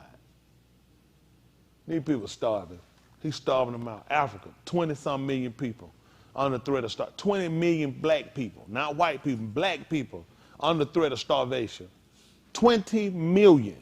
Tell me why you ain't in that number. Another 9 million across Africa. This ain't in all of Africa. This is just one part. These people have all kind of tragedies and stuff going on around here. Droughts. Can you imagine not seeing no rain for 3 years? We've seen it before. All y'all who prayed, he said he opened it up and it rained. He done shut it up before. He told me if I shut it up, there'd be no rain. He already told us what to do. He already, listen, Solomon already covered this. He told her, if I shut up Shamaim, that it be no rain. If my arm, which are called by my Shem, will humble themselves, seek my Pani, turn from their rush of the rock. He said, they're not here for Shamaim. These people talking about praying, I don't pray with these people. That's ridiculous. He said, if my people pray, he never said anything about you. That's why I wouldn't pray with you. I don't know if I told no National Day of Prayer. That's retarded. If my people which are called by my name, you're not united people, you're not called by his name, why are you praying? Because I believe on his people. So his name is Christian. His name is Jehovah Witness. His name is Seventh-day Adventist. Where y'all getting this stuff? The man is sitting here and talking Yahuwah, Yahuwah, the Yahudim. There's only one people he asked for. Who's called by his Shem? Anyway, Yahshua, Hebrew is Elohim. Why are these people praying? It makes no sense. This is why people are stealing. Let me say something. Let's say something. I'll do that. Let me say something. Jump over and give me the book of Yunah. See that the first chapter, about the 12th verse. Let's see that what I want. Yunah. They call it Jonah. His name is Yunah. It's like his name means doves in the warmth of mating. I ain't never seen two doves get it on, but that's his name. I wonder if they play Marvin Gaye. Ooh.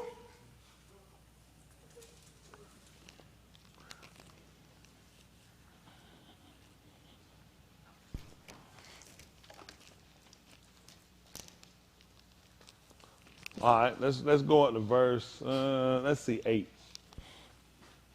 I put 12. Let's see something. Let's see. Okay, go up again. 7, 6. Okay, 6, 7. I mean 5. Let's see 5. Let me see. All right, 4. How far we gotta go? Okay, let's go through it. Let's see. Listen to this. But Yunah came up to flee to Tharsis from the presence of Yahuwah, and he went down to Joppa and found a ship going to Tharsis. Okay, Joppa should be in Yasharal. Tarsus should be, I think, in Lebanon. They put Tarsus, I think it's in Lebanon. So Yunah was from Lebanon. Let's see what Tarsus is. Tarsus, if I'm correct, I think it's the city in Lebanon. What'd you say? Because Joppa is in Jerusalem. Who does y'all remember had something to do with Joppa? Okay. Who you got, Dexter? Let me do this. Let's do this. If you raise your hand and shoot it up like immediately fast, please don't think about the answer. The answer should be, who you got? What they was? They're from Joppa. And tell him why he's exactly wrong. Yeah, he told him to send men to Joppa for one Simon, who was called Cuff, who lodged with one Simon, a tanner who housed by the seashore, and he'll tell you what you ought to do. He was by Joppa. That's coastline. See why people always stay coastline people? Shut your mouth, Josh. I see them a mile away. Occurs in most frequent places. What is it telling me frequent? Tarsus. Oh, that's so British in the British English. Tarsus. Should just show where it's at, ain't it? Where did it say was? By the Mediterranean? Tarsus place, Mediterranean. A merchant vessel. That's from the port. Name of a Persian. What's the name of a Persian too? He was from Lebanon then. Why did I remember that?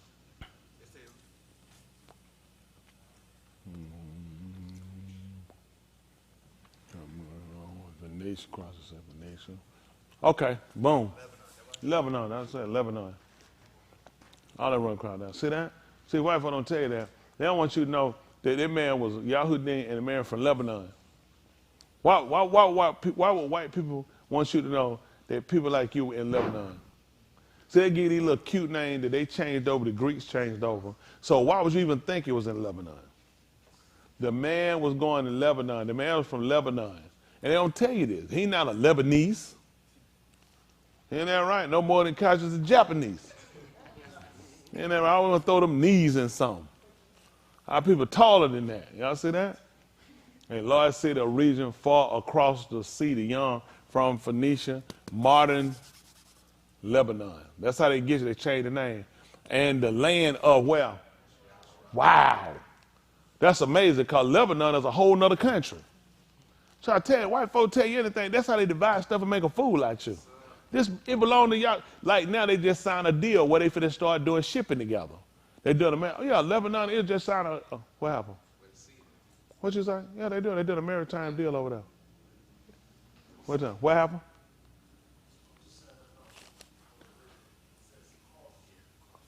Across the sea from Phoenicia, modern day, I don't believe none of them people saying. Oh, it's the land, but they know it's the land of Yasharal. Tarsus was said to have export vast quantities of imported metals to the Phoenician and Yasharal, the same place, name across, and what's that? I seen an Akkadian inscription of, but you said it's saying probably. What did Google? That's across from Yasharal. Talking about the land, talking about Tarsus. I don't believe him. Because he was from Tarsus, wasn't he? He was going to Tarsus. I want to say he was from Tarsus. Why am I thinking? Was he from Babylon? Not Babylon, one of the cities over there. I'll say. Was Unit from? Trying to think of the modern name of the city. Mosul. I want to say, was he from Mosul? Mosul is in Iraq. Yeah, Mosul was I think either Nineveh is there. Nineveh is in, like they tell the land of Nineveh, they said Mosul in Iraq. So a lot of these folks fought in places that was a very powerful place that they went blow up. That's what white people think about those places. See, a lot of that stuff they bomb, they blow up. A lot of your history is there. Same reason why they want to blow up Iran. Iran, they're the Persians. Iranians are Persian. You were in Iran. After you left in your captivity from being under the king of Babylon, you went up under the Medes, and then you fell under the Persians. The Persians are Iranians. Iranians are not Saudis. Most of these people don't know the difference in these people. They think all of them are just sand niggas. But the Persians are people that you were under.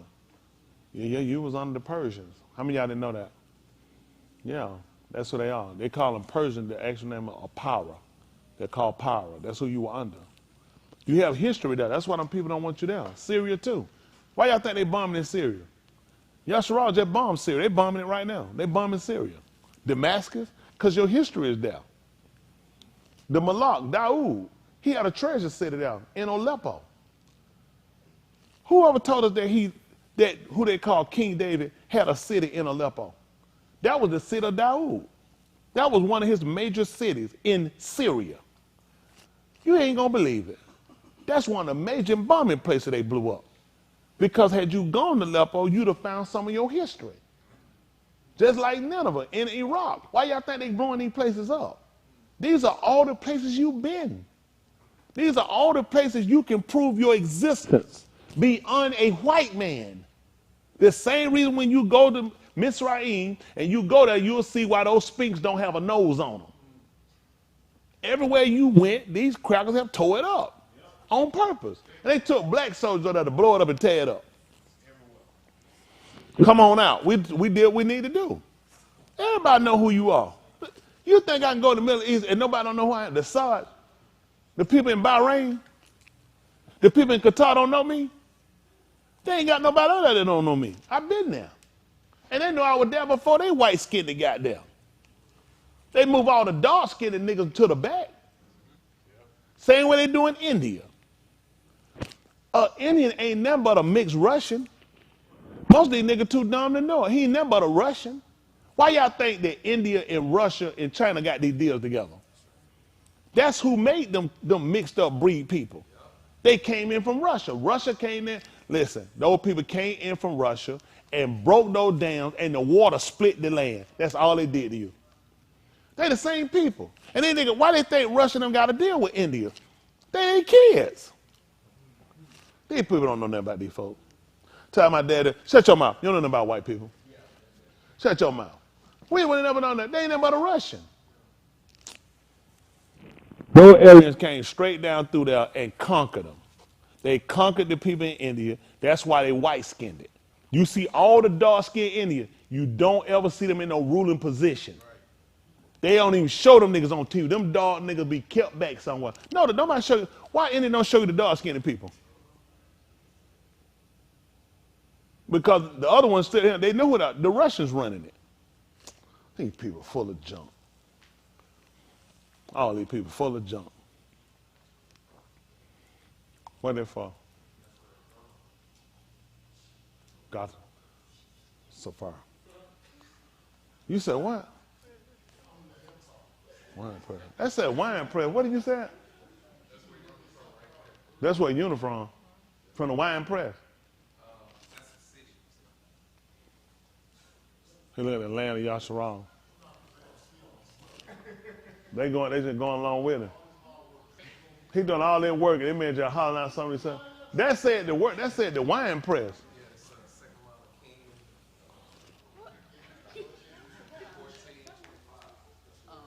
No rook.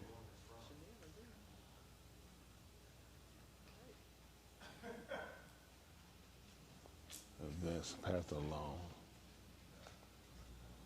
Let's sit down.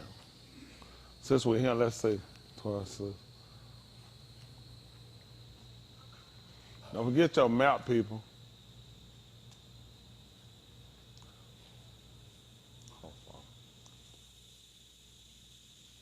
Was a border town in ancient Yasharal. It was the home of the Nabal, Una. The etymology of the name is literally wine press of the digging. It's mentioned twice, in Yahushua 19, Sakamala King, and Yahushua. A copying error has resulted in the form get Heifer.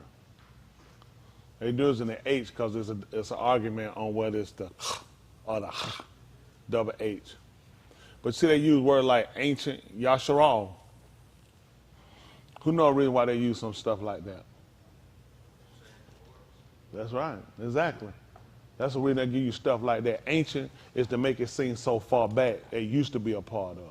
Because our land runs further than what people told you. When you look in the book of Yahushua that they call Joshua, he clearly told them where their border goes. He said, let's see what he told them right quick. Yahushua, the book they call Joshua, 1 and see if they're about 7 or 8, maybe down further. We wind up hitting something else, but it's important for y'all to just know some of this.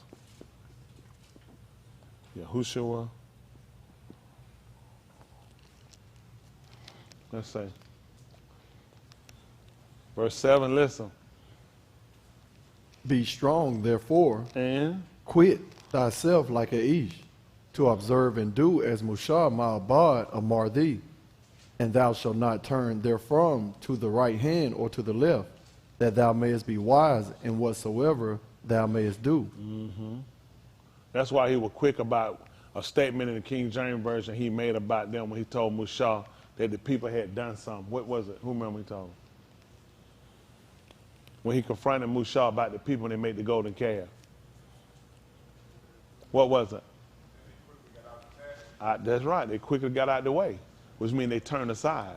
See, everything they knew, they understood it literally. If I don't turn to the right or the left, where am I going? How did he make man? So it's a mystery. It's a mystery on which way I'm supposed to go if I don't turn to the right or the left. And Shaul said, we are not of them that do what?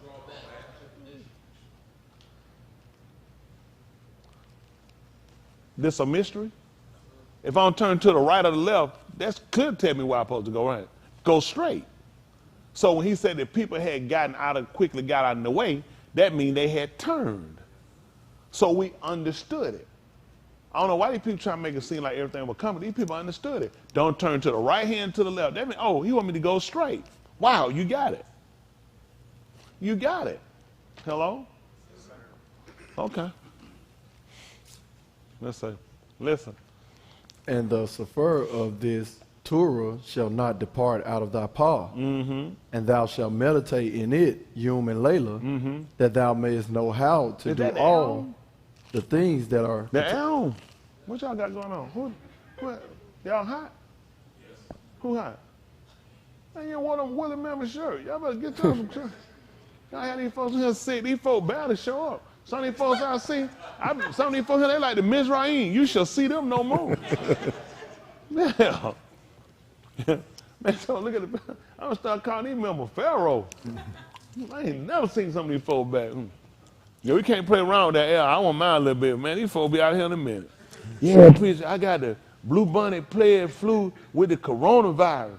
And then testosterone, anal hit. And it came from the AC on, just make up something.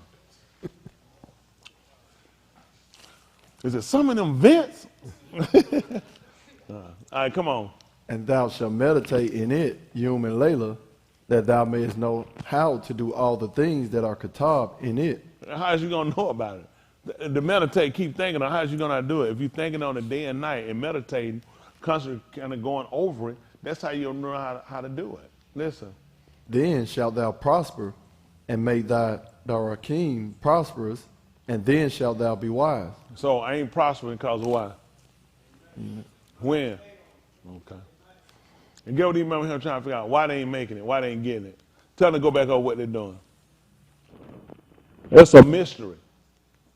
It's a mystery. There's no way to figure it out. The man just told the man what to do. Stop turning. Stop being offset. Stay straight. Think on this thing day and night. He said meditate on this thing so you'll know how to do it. Wow. All right, what's that? Then you're going to be prosperous. He said, and your way going to be prosperous. Listen. Lo, I have amar thee, be strong and courageous, be not cowardly nor fearful. Listen. For Yahuwah thy Elohim is with thee in all Malkum whither thou goest. Okay. And Yahushua amar the scribes of the arm, saying, go into the midst of the camp. Back me up. Take me up to 6. 4 is what I want. Okay. Give me 3. Listen. Every spot on which ye shall tread, I will give it to you, as I said to Mushah. Come on.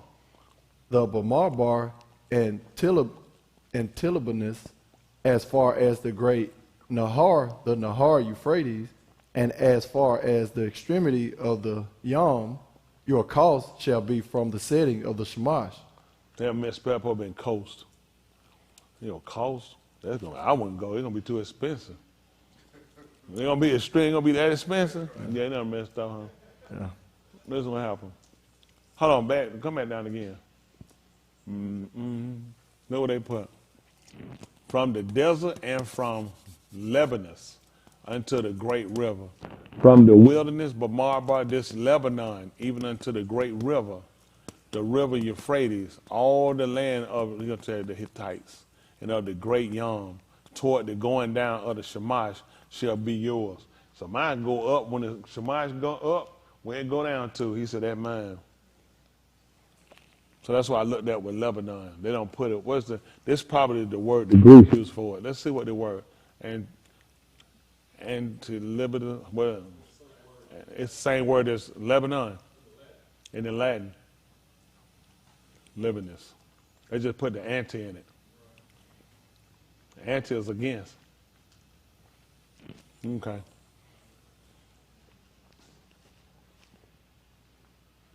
So Lebanon would make sense why that would have been Yasharal original lines, but they cut it down and they make stuff smaller and they condense it and they'll call it ancient and come along today and make you think you're somewhat different or make it seem as though things don't exist. They move borderlines. It just makes sense when you watch these people. You can't believe what they tell you. Now, this is what you have to do. And, you know, it's been said before. You basically have to take their words and turn around and use them against them. You do. You have to really watch them because they play a lot of games with you when they say certain words. Okay? I tell you, you know, and I told y'all before about looking up words. Sabotage. Look that word up for me, please.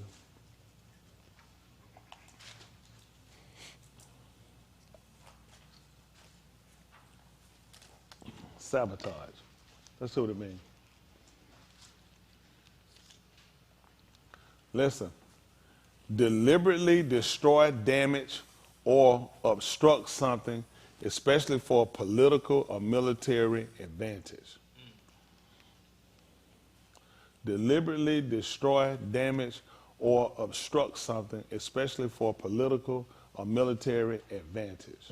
This is what America said happened to the pipeline in the Black Sea. They said it was sabotage. Now, I'm going to tell you how stuff works. They said it. White people, other countries start looking at it saying that word they use. That's what made me look at it.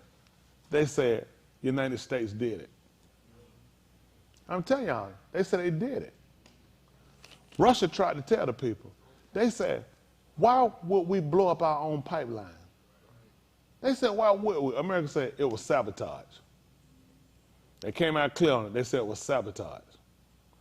As soon as that pipeline was blown up, they moved all the pipeline, they moved all the oil and started shipping from another place in Europe. They won't even let Russia go in the water and investigate it. Only Germany, only Denmark, I think.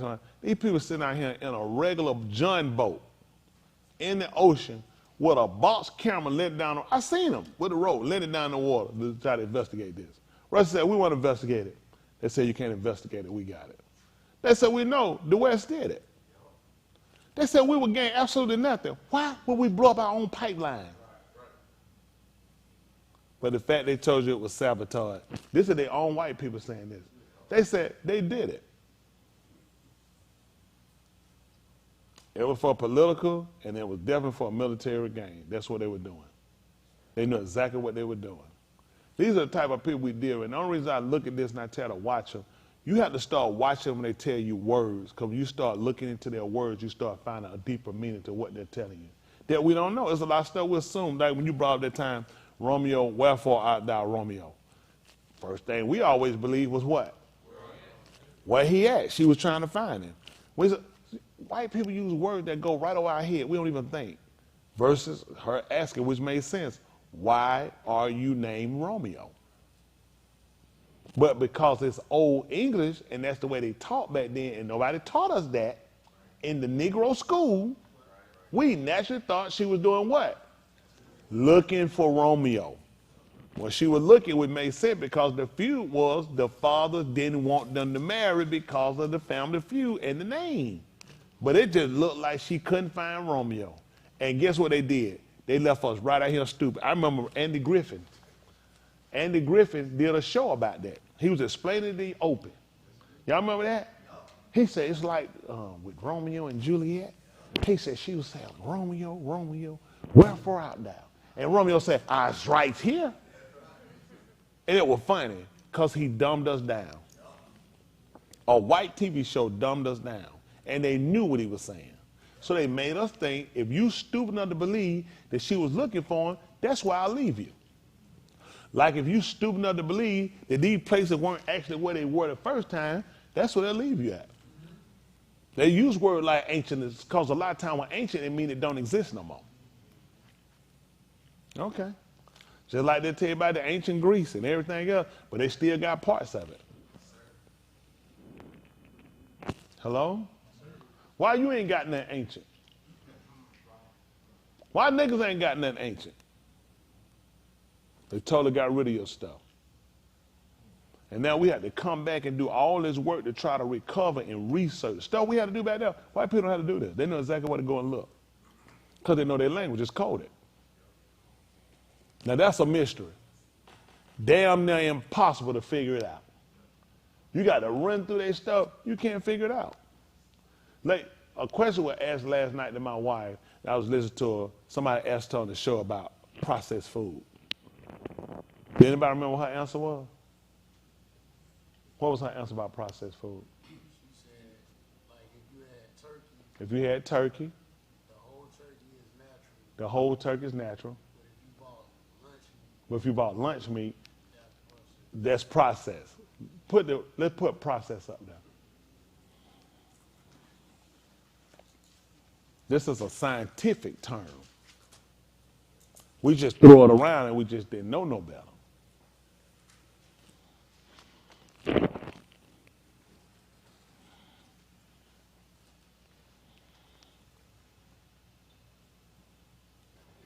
You have to put the ED behind it. Hold on. Oh, a processed food is any food that has been altered in some way during preparation. Food processing can be as basic as freezing, canning, baking. Food processing. Okay. Take the ED off. Let's see. Process. Don't put food. Why you put food? Take food off. Don't put food. No, there's two process. Process. Let's see. A series of actions or steps taken in order to achieve a particular end. A summons or writ requiring a person to appear in court. I never knew that for a process. Perform a series of mechanical or chemical operations on something in order to change or to chemicals, scientific. They give you, now which one are we going to say they use them? Chemical. So guess what more people don't do? You say, man, that process. Guess what definition they ain't thinking? They not thinking chemical. You hit it dead on the head. Why would I think chemical? What you think these people doing when they tell you it's process? They don't understand that these food plants have laboratories. When they tell you it's processed, that's exactly what they're trying to tell you. We just don't know. We just assuming, well, this one, it has some other, so it kind of sounds cute. We say, it's just got other ingredients. What ingredients? We need to know it's chemicals because they're trying to achieve a particular goal. I'm trying to keep people sick. Listen, do y'all understand how much healthcare is making right now? The healthcare field, the only field that's not failing right now. Everybody's sick. There has never been a time we've had this many kids sick. This is hospitals have kids lying down the wall because of processed food. It's chemicals. They are breaking down the system. Everybody's going to be in line for these shots. Everybody had to get them. They already been trained out for the market. Look how many people got them shots, couldn't go out the country, can't come in restaurant, can't come in the store unless you get the shot. They have been preparing you for the mark of the beast. He tell you you're going to be able to buy or sell. You saw it. And what people doing?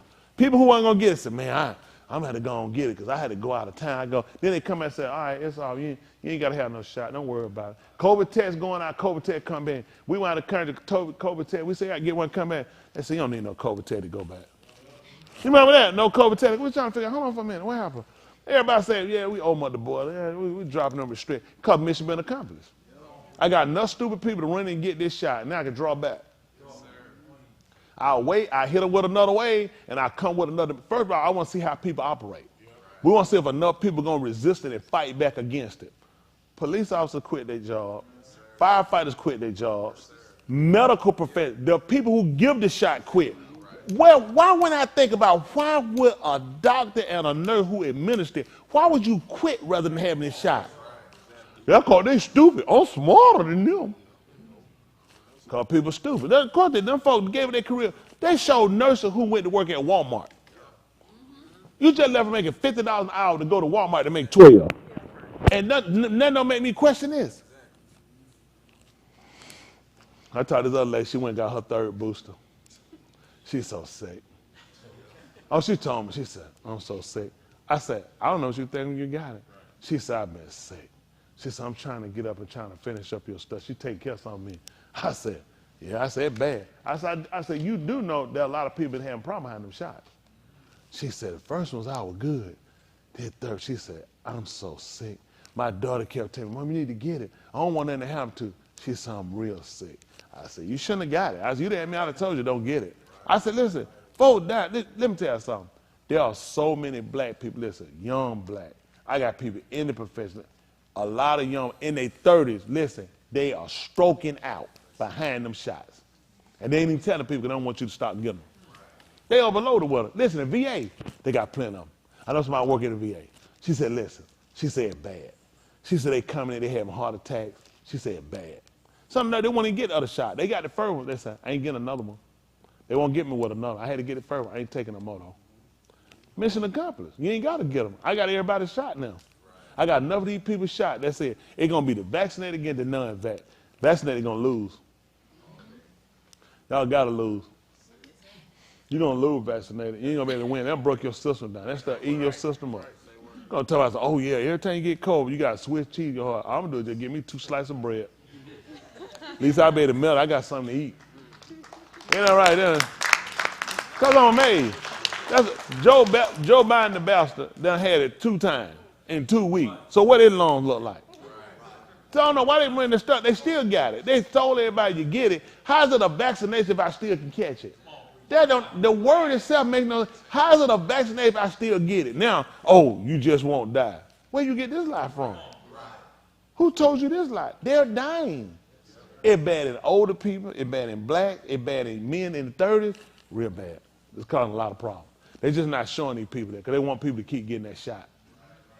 I just want to get y'all just to start thinking about what these people, they can say, where's him trying to tell you all this different stuff? Well, a systematic series, mechanized or chemical operation that are performed in order to produce or manufacture something. Yep. So it's a scientific term.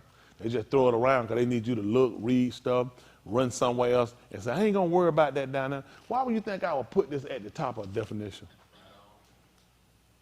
Somebody might look up processed food and go look up the word processed. Now, you looking up processed food, what I'm going to tell you? I'm going to tell you something different. Because I know what I ain't stupid. Why are you looking up processed food? Because you're trying to see if it's dangerous. It's harmful to you. So I'm going to tell you, well, processed, that could be as easy as you freezing it or you canned it. Is that what I'm supposed to believe when I go buy processed food? It's frozen. Well, look how they play you, though, because you put food. Think about this. They're not stupid.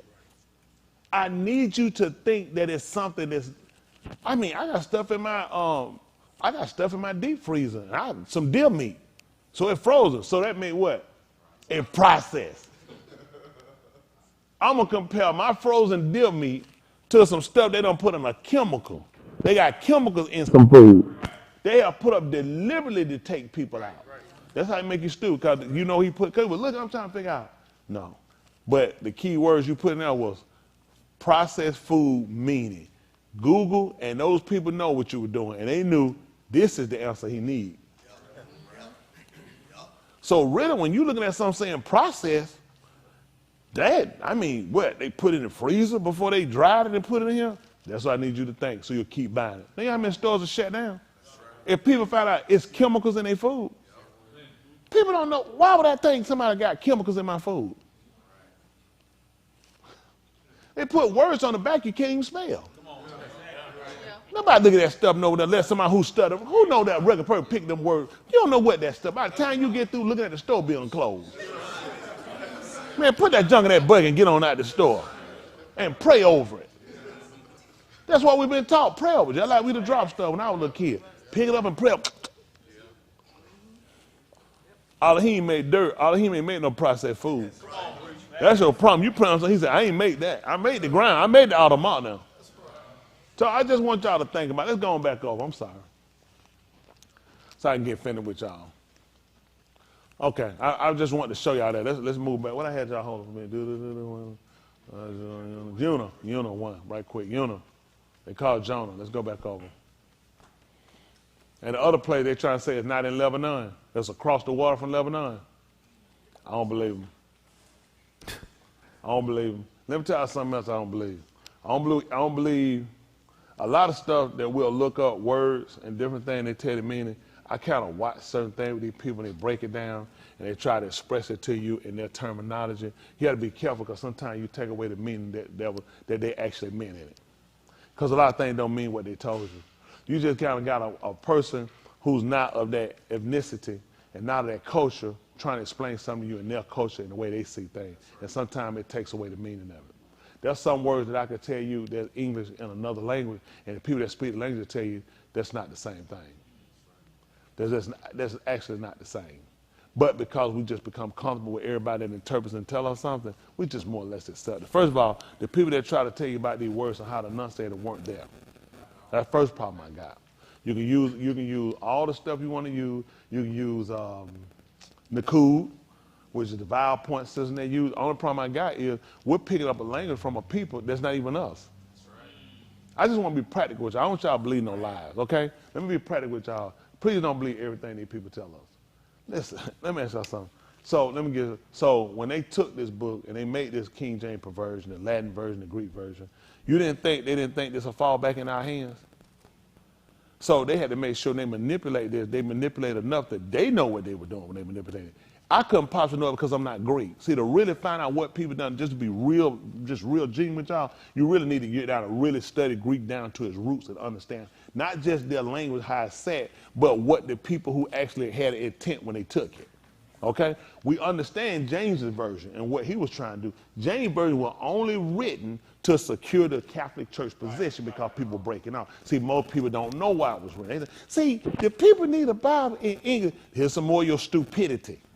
There was already the great Bible in English, okay? So stop saying stupid stuff. Had nothing to do with English translation. It had something to do with people were breaking off from the Catholic Church.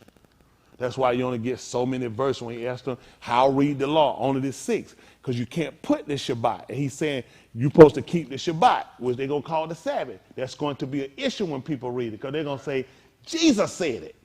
So when you go back and you recite how read the law, he's only going to say, that's why he's going to say, by not having no graven images, because it's going to be tight when we got the Virgin Mary, we got the praying hands, and we got that cross.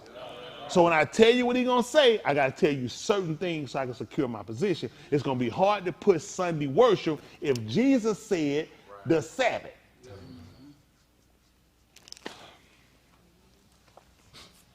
See, the problem is when people look up stuff, they're trying to look and just find something. First of all, what's your intent? Y'all understand what I'm saying? There was an intent when all these people wrote. I want to know your stuff, but I got to make sure it fall back in your hand. I'm still good. I'm still good if it fall in your hands. They knew in order, listen, you can't keep a slave that don't understand what you're saying. There's certain things they got to give. I can't just afford to keep beating you and shooting you. Let me tell you something. First of all, let me borrow you for a second. Come borrow for a second. Okay. You understand what I said?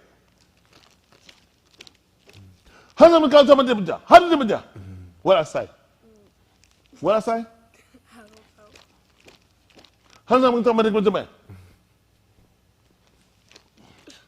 First of all, I spent $200 for him. Mm-hmm. This is a bad business move. I had to keep beating him because he don't understand what I'm saying. So now I need to teach him the language. Okay? I need to get away from just keep beating my property, cutting off limbs, cutting off legs. Okay? Because I'm losing money. Now, I'm getting ready to go. Okay? I'm going to leave you here. If you don't do what you're supposed to do, look up. God sees you. If God sees that you ain't doing what you're supposed to do, God's going to send you to hell. Now, this man's scared to death. So I got to get away from just beating him and shooting him and cutting stuff off and hanging it because I'm losing money. See, people don't know. It's business. I need him to work with a fear without every time he implement damage to my property. So it was going to make sense you're going to teach him how to read and give him a religion and teach him fear and teach him about going somewhere. Of course he wants to get out of this situation. Where he want to go when he got this situation? Huh? Well, heaven. Only him saying Africa. What nigga said they want to die? They want to go to Africa? Where they want to go? Mission accomplished, nigga. Nobody nigga talking about he want to die and go to no Africa. Who said that? Nigga die, he want to go to heaven. Mission accomplished, nigga. All right, let me get back to what I'm doing. Somebody gonna think I know what I'm doing. All right, come on. He went down to Joppa and found a ship going to Tarsus, and he paid his fare and went up into it to sail with them to Tarsus from the presence of Yahuwah. Come on. And Yahuwah come up a wind on the Yam, and there was a great storm on the Yam. Mm-hmm. Hold on, your mic cut off. All right, come on. In danger of being broken. Mm-hmm. And the sailors were alarmed, and Sayak every one to his Elohim. Hold on. Who they cried out to? To his Elohim. Who? Who cried out to Elohim? Una? The sailors. Come on. And cast out the wares that were in the ship into the Yam, that it might be lightened of them. Come on. But Una was gone down into the hold of the ship, and was asleep and snored. Now they gotta tell her, they gotta bring up a nigga snore. Is that important, really? Do I really gotta know the nigga snore? Do I really need to know that? They said, if y'all do believe they black, he snored. Listen. And the shipmaster came to him and said to him, why snorest thou? Come and call Kara upon thy Elohim, that Elohim may save us, and we perish not. Listen. And each said to his Reah, come, let us cast lots and find out for whose sake this mischief is upon us. Come on. So they cast lots, and the lot fell upon Una. Listen. And they said to him, tell us, what is thine occupation? Whence comest thou? And of what country? And what arm art thou? Listen. And he said unto them, I am an abad of Yahuwah, and I Shakar. Yahuwah Elohim of Shamayim, who made the sea, The Yam. and the Yam, and the dry Adamah. Which would be the dry Adamah? Okay. Yeah, dry land. Come on. Then the Anashim Yara exceedingly and said to him, what is this that thou hast done? For the Anashim knew that he was fleeing from the Pani of Yahuwah, because he had told them. So, now, this is the thing. So why when they pray to their God, nothing didn't change? See, this is what I'm trying to get y'all, and I'm trying to get y'all to a point of praying with these other people. Why they ain't telling them, we need to just get hands and pray together? See, let me tell you what people know, and these white people know, and these niggas know out here. These people know what we got, and they know they ain't in nothing. So if he told them who his Elohim was according to his writing, everybody knew who his Elohim was. Everybody knew that all this had fallen on them because of him, which makes sense. If my people, which are called by my Shem, will humble themselves and pray, turn and seek my face, then will I hear from, and I'll forgive their, and I'll heal. Why would I be having a prayer meeting with these people? Did you want to pray with them? Let's see. Maybe you want to grab a hand. I missed something. Let's see. And they said to him, what shall we do with thee, that the Yam may be calm to us? For the Yam rose and lifted its wave exceedingly. Mm-hmm. And Una said to them, take me up and cast me into the Yam, and the Yam shall be calm to you, for I know that for my sake this great tempest is upon you. Wow. And because of y'all ain't living right. Y'all serving the other Elohims. That's what he told them. It's because of y'all ain't right. And he hate Kataim. He hates sinners. He knew why this place was being torn up. He said, because of me. It's affecting you guys because of me. Why y'all think this place really getting torn up? All these places are places we've been looking to. Go live on an island. Go back to Africa. Every place we don't put our eyes set to go back, Mr. Yahuwah decided to tear it up for our sake. To let us know, no, you need to mend your ways. You need to make reconciliation with me. That's just being practical with y'all. And it's time for us to acknowledge what we've been done. He told us there is no shalom, no peace, say my Elohim to the Rosha, not to the wicked. And Yasharal and Yehuda has got to acknowledge their ways. We haven't acknowledged them. And it's time for it to come back into realizing we can't make no elite with these people about praying with them and no meaning. It makes no sense. And we're going to pray with them, y'all going to have to acknowledge the Elohim that's of Shamaim. And see, when he acknowledged them, he acknowledged who controlled the situation. He did not just make the winds, he controlled his water. He didn't do just say, I serve Elohim. No, I serve the Elohim of Shamaim, the one that caused the wind to come upon the Yom and the Yom. He made that. They want to know what you do for a living and what nationality people are you. Now, see, those people sat there and drowned over in India. Ask them about Elohim and what their nationality is. And ask them what their religion is. That's why he drowned them. It was totally contrary to the will of Elohim. And it's time for it to not. We don't start following like these other people have. Listen, there are things about Elohim we supposed to recognize, we supposed to know. Y'all got it? There's just things we need to know. Hello? Hold on, say that 4 and 29, 27, I think, of the book of Al Dabarim. I'm thinking 4 and 27, 29, 28. Let's see something. All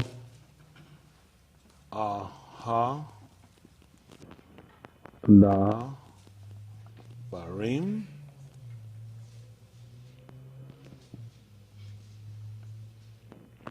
Try to get ready and get y'all finished up in shortly. Let's see. Listen. And Yahuwah shall scatter you among all Goim, Oh, and we ain't everywhere. Listen. and ye shall be left few in number among all the Goim. Amazingly, we did outpopulate white people. Now they said we the minorities. You're going to be left few in numbers. Your numbers were bigger. Now your numbers are dwindling. Listen. Among which Yahuwah shall bring you, Listen. and ye shall there serve other Elohim, the works of the hands of Anashim, Wow. What kind? wood and stone, That Wait. old rugged cross. which That's all cannot we've been see. doing. We go to Stone Mountain to pray. Wood and stone. That's all we've been doing. This is what we've been doing. Father, this day God. These folks go to the top of Stone Mountain for Easter. We don't have no time for no stuff like that. That's retarded. Don't talk about slave rock. Don't talk about no foolishness like that. Listen. Which cannot see, nor can they shama, nor eat, nor smell. Chinese people do the same thing. They go put food in Buddha lap. The Indian people do the same thing. When Elohim ever told them to bring food and sit in front of a rock for them? The stuff they do don't even make common sense. They got a God can't even eat. Got pigeon poop all over. Why am I praying to somebody he can't stop pigeon from messing on him? It makes no sense. And everything he tell you, all these stupid people doing it. When has he ever told her to go to some of this stuff and start praying and worshiping it? Take up some wood, nail it together and stick it on your back, nigga. And that's me. You're like, are you serious? It's ridiculous. The stuff people do is just clown ridiculous. I mean, all these people serve this stuff. Virgin Mary, them sorry bastards that go stand behind her and drip some water. She crying. It's a statue, retard. Are you serious? You think I'm finna watch a statue cry? You know how stupid you gotta be? A damn grilled cheese sold for $500,000. Because they saw the Virgin Mary face. Are you retarded? The thing was fried at Waffle House on the grill. You know how much pork in that thing? I already give me some hash brown scattered, smothered and covered with ham in it. A grilled cheese sandwich sold. Because they thought they could see Virgin Mary's face in it. What? You know what's retarded, Mom? How she have all them kids, she's still a virgin? Do you know how retarded you sound? The Virgin Mary. After she had Yahushua, the man had brothers and sisters. Can she still be Virgin Mary? Do you know how dumb you are? How smart can you be? The Virgin Mary That means she ain't had no kids. And I'm talking about her son. The Virgin Mary had a son. Stop it. You can't be a virgin once you know a man. That's retarded. Okay. That's tight. Y'all don't want to believe it, do it? These people, you know what she couldn't have done either? She couldn't produce nothing on that sheet if she'd have laid with Joseph. And he would have never laid a sheet under her. Because she had already had a baby. She could have never shown you her token of her virginity. Never. She couldn't have showed it to you. She had a baby already. It would have been impossible. That's why he wanted to put her away privately. Why was he going to waste the time putting a sheet under her? A baby came out your womb. The man had brothers, sisters, and the woman's still a virgin? Come on, folks, stop it. You know how dumb you got to be? All right, that's just me. Y'all ain't got to follow me. Go forget one of them smart preachers. Woman have 15 kids, she'll virgin. I don't blame him when walking around a born-again hoe, virgin. Go ahead. Mary's still a virgin. You be one too. That's crazy. Come on. Listen. And there ye shall seek Yahuwah your Elohim, And do what? and ye shall find him whenever ye shall seak him with Listen. all your law, And with all your nafash when? in your affliction. So if I ain't afflicted, I ain't in no affliction, and I ain't seeking it with all my heart and with all my mind, I can still find him. That's why you ain't got him. Your affliction was going to make you turn back. That was the purpose of why he used them. So all your affliction was supposed to make you turn back. It's supposed to make you hate the place. Y'all niggas got here and had sex with these people. You love them. You love them. He said, in your affliction. What you think was going to make me find out? The affliction. Let me say, we was in Mizraim. What was it again he said he heard? And what did he see? The affliction. Our Lord got to turn. So you got to look at your estate before you saw them. Their whole purpose of what they try to do is try to teach you a life that you didn't even exist until white people brought you in for slavery. Think about what history of America ever taught us before them. They don't. They don't teach no. All this stuff we say. You know, we had universities that. What's the name of the university in Africa that we had before white people? What was the name of it, Dave? What was the name of it? Y'all, who's going to college? Name the university, just one of them, before white people, the one we had in Africa. No, in Africa. Timbuktu. That's the name of the university we had over there? In Mizraim, Timbuktu. That's Chris. Where was it at? And where's Timbuktu? That's in Africa. I don't know where it's at. I remember folks say I'd knock you back to Timbuktu. And that folks says, nigga, I remember folks used to say that as a saying about Timbuktu. But I'm just saying, we don't know enough of it because they erase a lot. Because Timbuktu was an old saying. But it was never about you. Yeah, well, people say I'd kick you, knock you to Timbuktu or something. But I never knew of it as being a city in Africa or a university being there. But they don't ever recognize it. Because white people, the only way they recognize your university, you got to go through their astute standards. Come on, they don't accreditate you. You can get one here. Shut Maury Brown down. Professors, everything, class, everything, curriculum. They said, well, we don't recognize you. You ain't accredited. So white people don't recognize those universities you name it. You know what I'm saying? Because we're looking at, these were places we went and they taught us and educated us and gave us skills. They said, that's not a university. It's not Harvard. Were they professors? You're like, well, no. Well, it's not a university. They had a football team. Did they have an arena? They had a basketball gym. You're like, nigga, stop it. But I'm saying, think about how you look at a school. How do you look at somebody say I'll go to university. What are you thinking I went to? Somewhere with a football team, basketball team, baseball team, professors, everything else. They in there, right? You think so white people look at anywhere we went and somebody skilled us in something. Y'all got it, they taught us skills and taught us how to read and how to do other things. We look at these were universities for us. But white people won't recognize because it ain't got their name Yale and Stanford on it or something like that. You see anything they try to give you, just like an HBCU, is not recognized the same way. I know what these folks thinking. They don't recognize no HBCU the same way. These people know they don't. So let me ask you a question. If they don't recognize an HBCU that's accredited by here in the United States, you tell me they recognize something I got in Africa. Anything Africa got is in Timbuktu. White folks ain't gonna recognize. That's how they keep you down. White people don't give you no history about yourself or no understanding. That's why it's not. They don't want you to know anything other than here. All your success in here. Every great Negro you had here. That's all you need to know. We have people done a whole lot before that. Like Mandela. Man, Mandela ain't even a piece of lint on the sleeve from people that did stuff for our people. He ain't even a lint on the sleeve. Y'all know how many?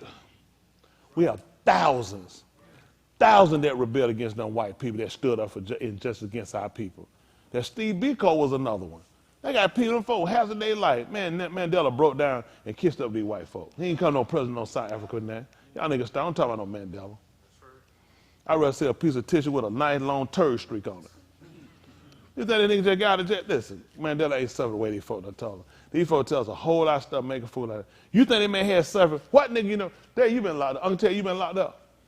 Okay, I don't know, how many years by chance? About 8. Okay, 8 years. So I'm gonna come to you, Uncle Ted. You supposed to get ready to get out, right? You supposed to get out. Let me say, you supposed to just say how you supposed to get out now and say in like 4 more days. I come to you, Uncle Ted. I'm telling you, I'm finna let you out early. Do what you tell me. I can't possibly leave now. They are preparing a big celebration for me when I come out. This sound practical? No. How many niggas you know they were locked up? They gonna stay. Man, you know how you get, listen, you leave your store stuff, you ain't trying to take, listen, listen, you leave that junk. You don't eat, you talking, hold on, I gotta finna eat. You busted out here for these folks change their mind for a bunk. Do you understand? I said, whole thing comedy. Oh, he told them, I can't possibly leave today. As they are preparing a big celebration for me again. What did it tell me that man captivity been? Let me tell you something. The whole time man that been locked, they finally moved that man into, he started negotiating. Everything was going to him negotiate. They even negotiated with him about how he had to break up with Willie when he came out. See, this whole thing been work, his whole group been work, whole lot of, he didn't want to leave Winnie. I don't know why these niggas love him so much. The father of Africa, let me tell you, piss poor. Winnie had been seeing him beating them niggas, playing voodoo on them folk, and he did not want to leave her. They forced his hand to leave Winnie. He was not going to leave her, which tell me what was his stance on her beating these niggas. See, they don't want to talk about that. That's it. I'm the bad guy. Go ahead and put it on me. Why would I want to stay with a woman that been beating my people? His party had to force his hand to do it. They told me it'd be bad for the party. That's why he finally had to leave him. He didn't want to leave him. That's why he made a part of his government when he became president of South Africa. And the cracker, who had been over him for all them years beating him, just amazing, I beat you out and I make you part of my party. Because white people put him up there. Mandela was the cracker nigga.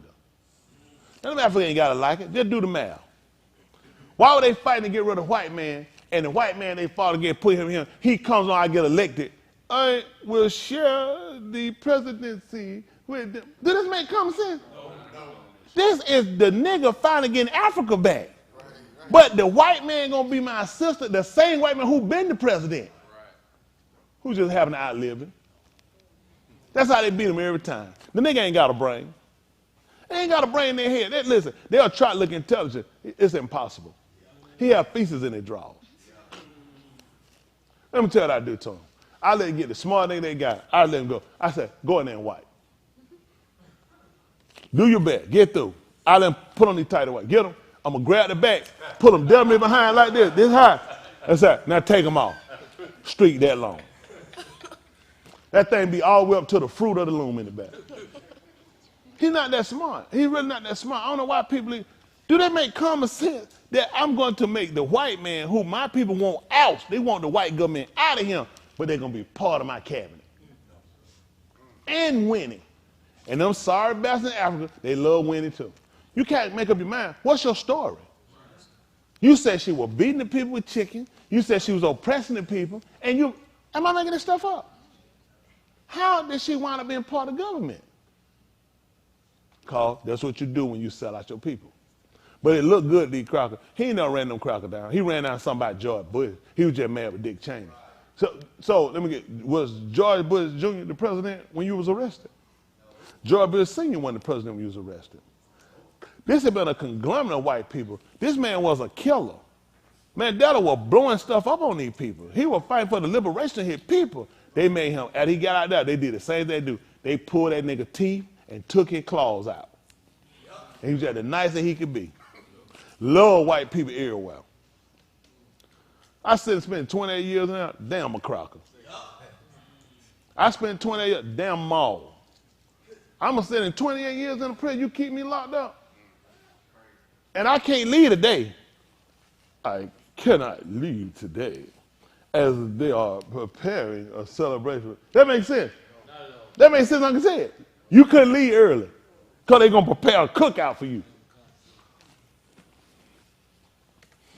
I've been trying to escape out of so long, let alone talking about sitting here extra, waiting for a cookout, because the whole thing, they make stuff look good. They set it up, they brought them out, gave them Africa, and they never got Africa back. Africa controlled by the white people. That's why the president of South Africa now, over there, kissing Russia ass. Listen, they're not smart enough, huh?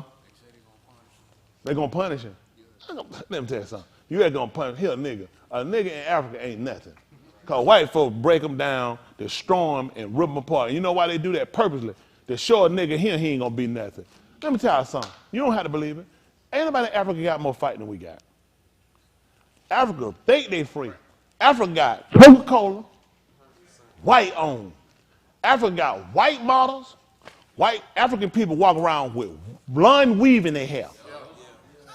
Now you look damn retarded in Africa with blonde weave and red lipstick. Because you are oppressed by white people. They've been raped them. Nigeria just passed a law. You can't do no more voiceover than white people.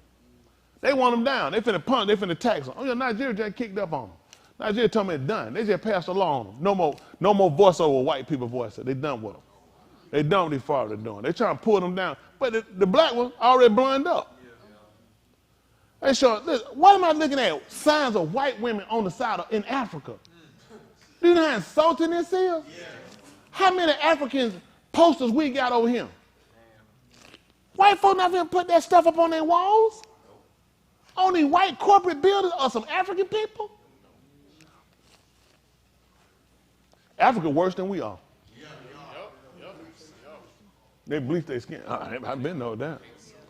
They ain't got bleach their skin. The problem is they bleach their mind. They made them think they leading something. Africa not leading that. They leading in poverty.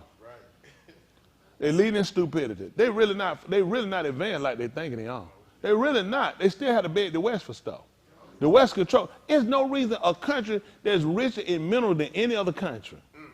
Rich in, you have all of the animals.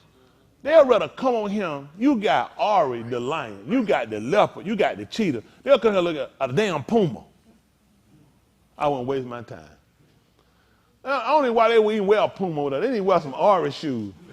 They're like, man, that's stuff. We don't have no pumas over here. Why are we wearing pumas? They ought to have Ari shoes on. White people, they give them anything. They don't know no better. But I'm just being honest with you. We're just in terrible shape. All your black leaders they give you, they're gonna be the leaders they're gonna give you. Y'all listen, they did the same stuff they did them. Africa, them handcuffs they gave them, they're big. You go and look at them Africa, listen, them handcuffs they put on them. What grown man wrist that small? Which means you know what it did? It means it just crushed the bone in there. Just crushed it.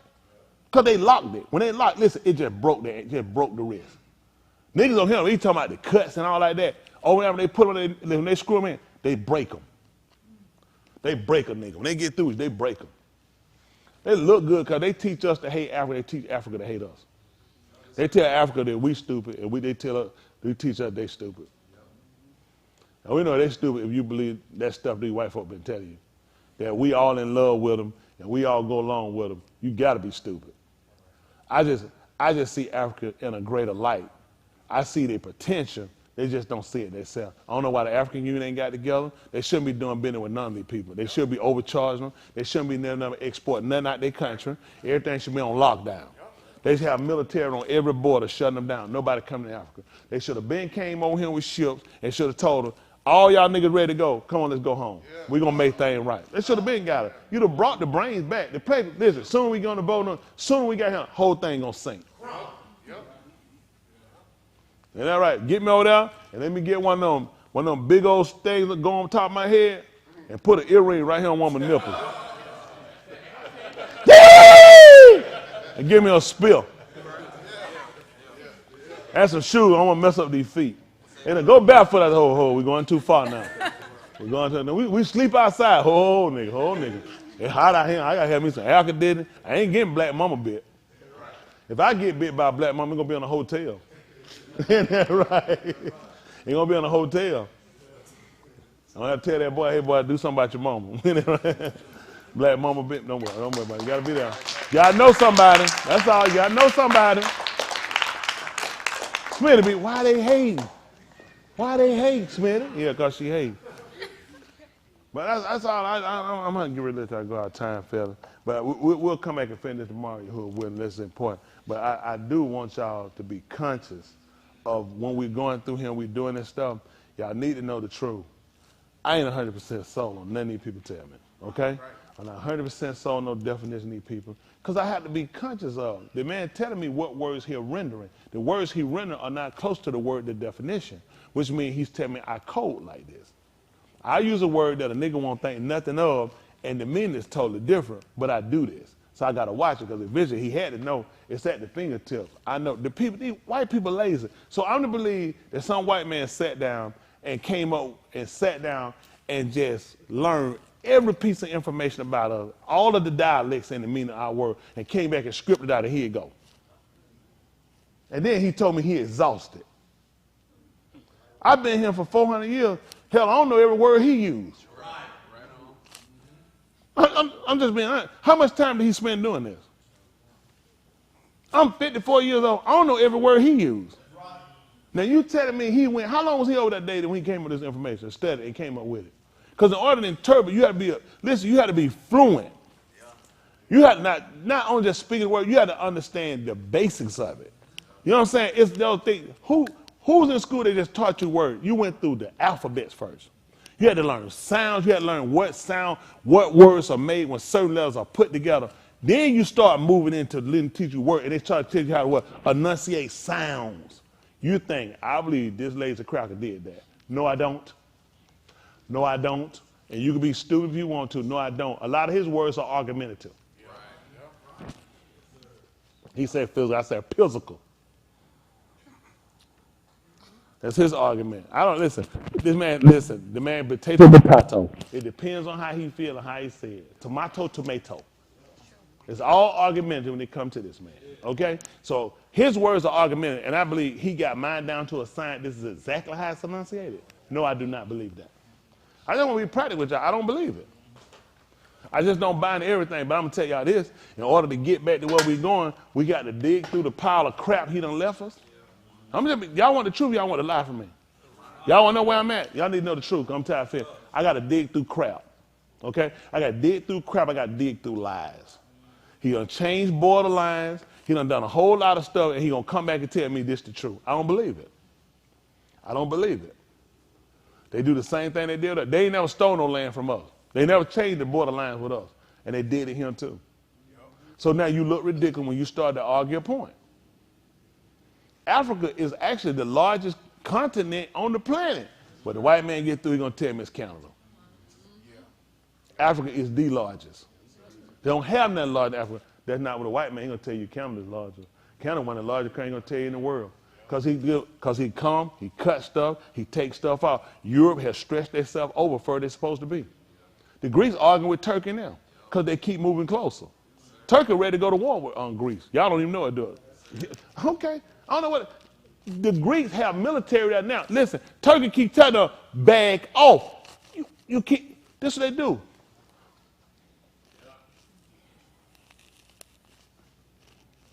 Look like they ain't even been no whole time they do it. Turkey pissed. Turkey done told them, listen, I'm telling you, this ain't yours. Because they keep moving. That's how they do. They keep moving. They're going to put their stakes in line. They're going to come and say, this out. Same thing Russia doing. You just keep moving. Just ignore and keep moving. And that's how you done lost your land. Yeah, where they go, that's all they do. Russia went all the way to Georgia, crossed Poland, all these places. But guess what? Folks fight, get them back, push them back. Now they want to push back and try to get it. People just come push state. That's how white people, they'll take from each other. Ain't nothing new. You think they take from each other, they ain't going to take from us. You just need to know the truth. Y'all young people, I need y'all to focus, pay attention, just watch. When we go through and look at it, if I don't believe something, tell us, I don't believe it. I don't believe everything they tell me. He ain't never told me the truth. He's never told you the truth. Don't think he done started now. That man script for himself. A lot of stuff we read, the white man don't carry no Bible. Donald Trump showed you. He picked up the Bible when that church burned up and held it upside down, just like this. What fool don't look to see first? It's just the back of the front. Which way to work? Because I don't read it. When you look at it, I don't read it. Do you understand? What they tell you, I got a Bible upside down standing in front of the church. Like, I'm not conscious. I don't read this. This is for poor people. Churches have the most poor people in them, okay? They make poor people. They drown out their money. They don't teach them about wealth, and they don't teach them success. They preach to them a whole bunch of malarkey. They don't invest in their people. They invest in the scam. That's just being honest. They're scamming. Everybody's scamming. So you need to know the truth, so you know what you're dealing with when you're out here, and everybody here, you have to sit and be the judge. If you believe everything them people put down there enunciate right, the man can't say Mexico. How many times y'all heard white people say Mexico? Where do white people tell y'all they go? Who knows the correct pronunciation for the country? What's the correct pronunciation? Mexico. Why does he keep telling me he went to Mexico? Why did he tell me Mexico? That's not the name. No Mexican will tell you he's from Mexico. He's going to tell you from Mexico. Where are you getting Mexico from? We taught it to ourselves, didn't we? Whoa. And I just happened to got the correct name of Elohim from them. And I got all the other words correct. And it's sad that people from there tell you that's not how you enunciate it. And I'm believing he got all my stuff right. He just can't say Mexico. And then he put Spanish in school. Who took Spanish? What's the correct name of the country? Who? Have you heard white people come and tell you they've been to Mexico? Where they tell you they gone? Go to one of the airlines, they tell you when the flight getting ready to leave, and see they said flight getting ready to take out to Mexico. Mexico. Boarded now at gate 7 to Mexico. I'm just trying to help y'all out. Now y'all can believe everything they tell you want to. I'm just not that stupid. It's just some stuff you guys just stop and be conscious of. I totally believe in Elohim. I believe in his existence. I believe all he's doing and he's working. I just can't believe everything that comes out this man's mouth. Why would this man want me to recover my senses? Okay, that's all I'm trying to get y'all to think about. Let's do.